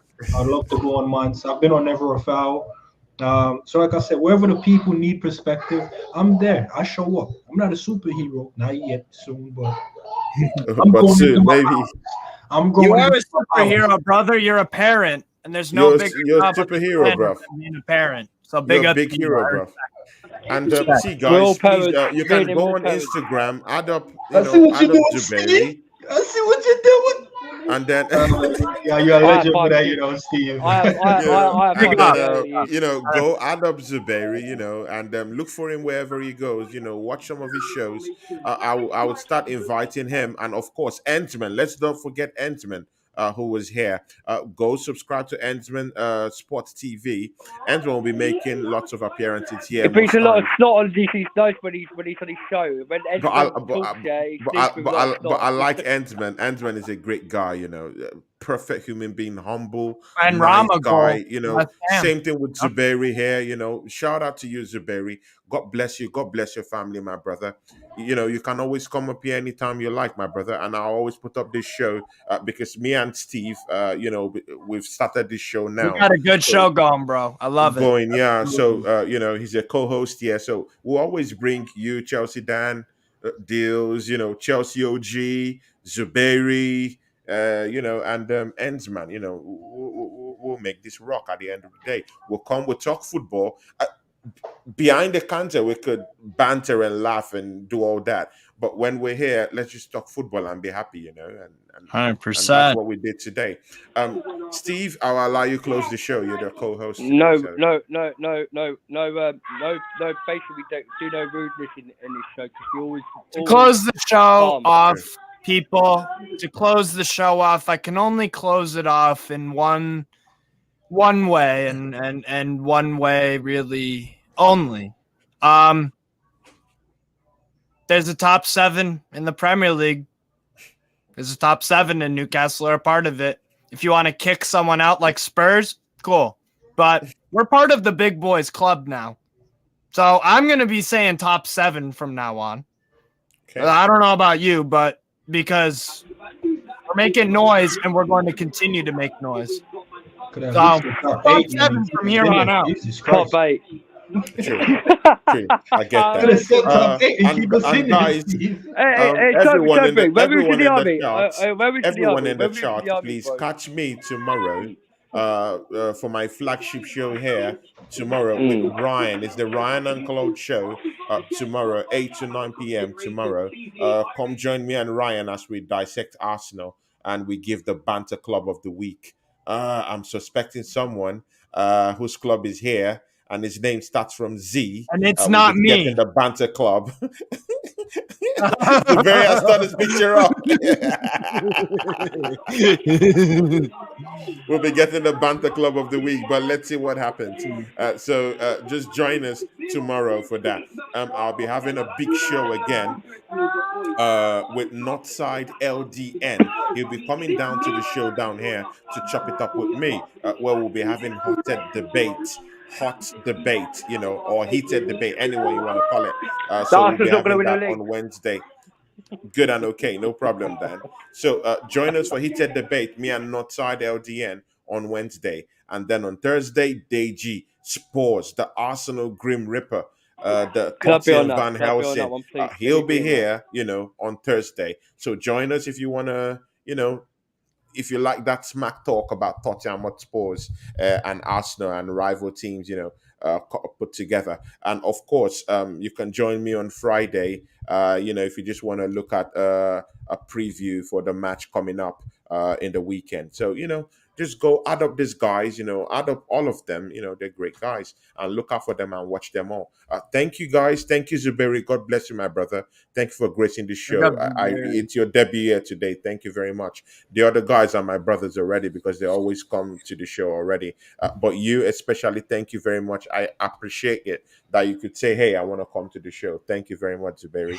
Endzman, big ups to you, Endzman. God bless you. I will see you on the show on Monday. Me and you and Steve.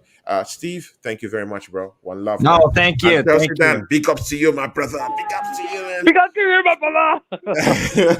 And Steve, man, I love you, my brother, man. You're the king, I love you too, bro. Tony, please let me come on Deji's show with you on Thursday, please.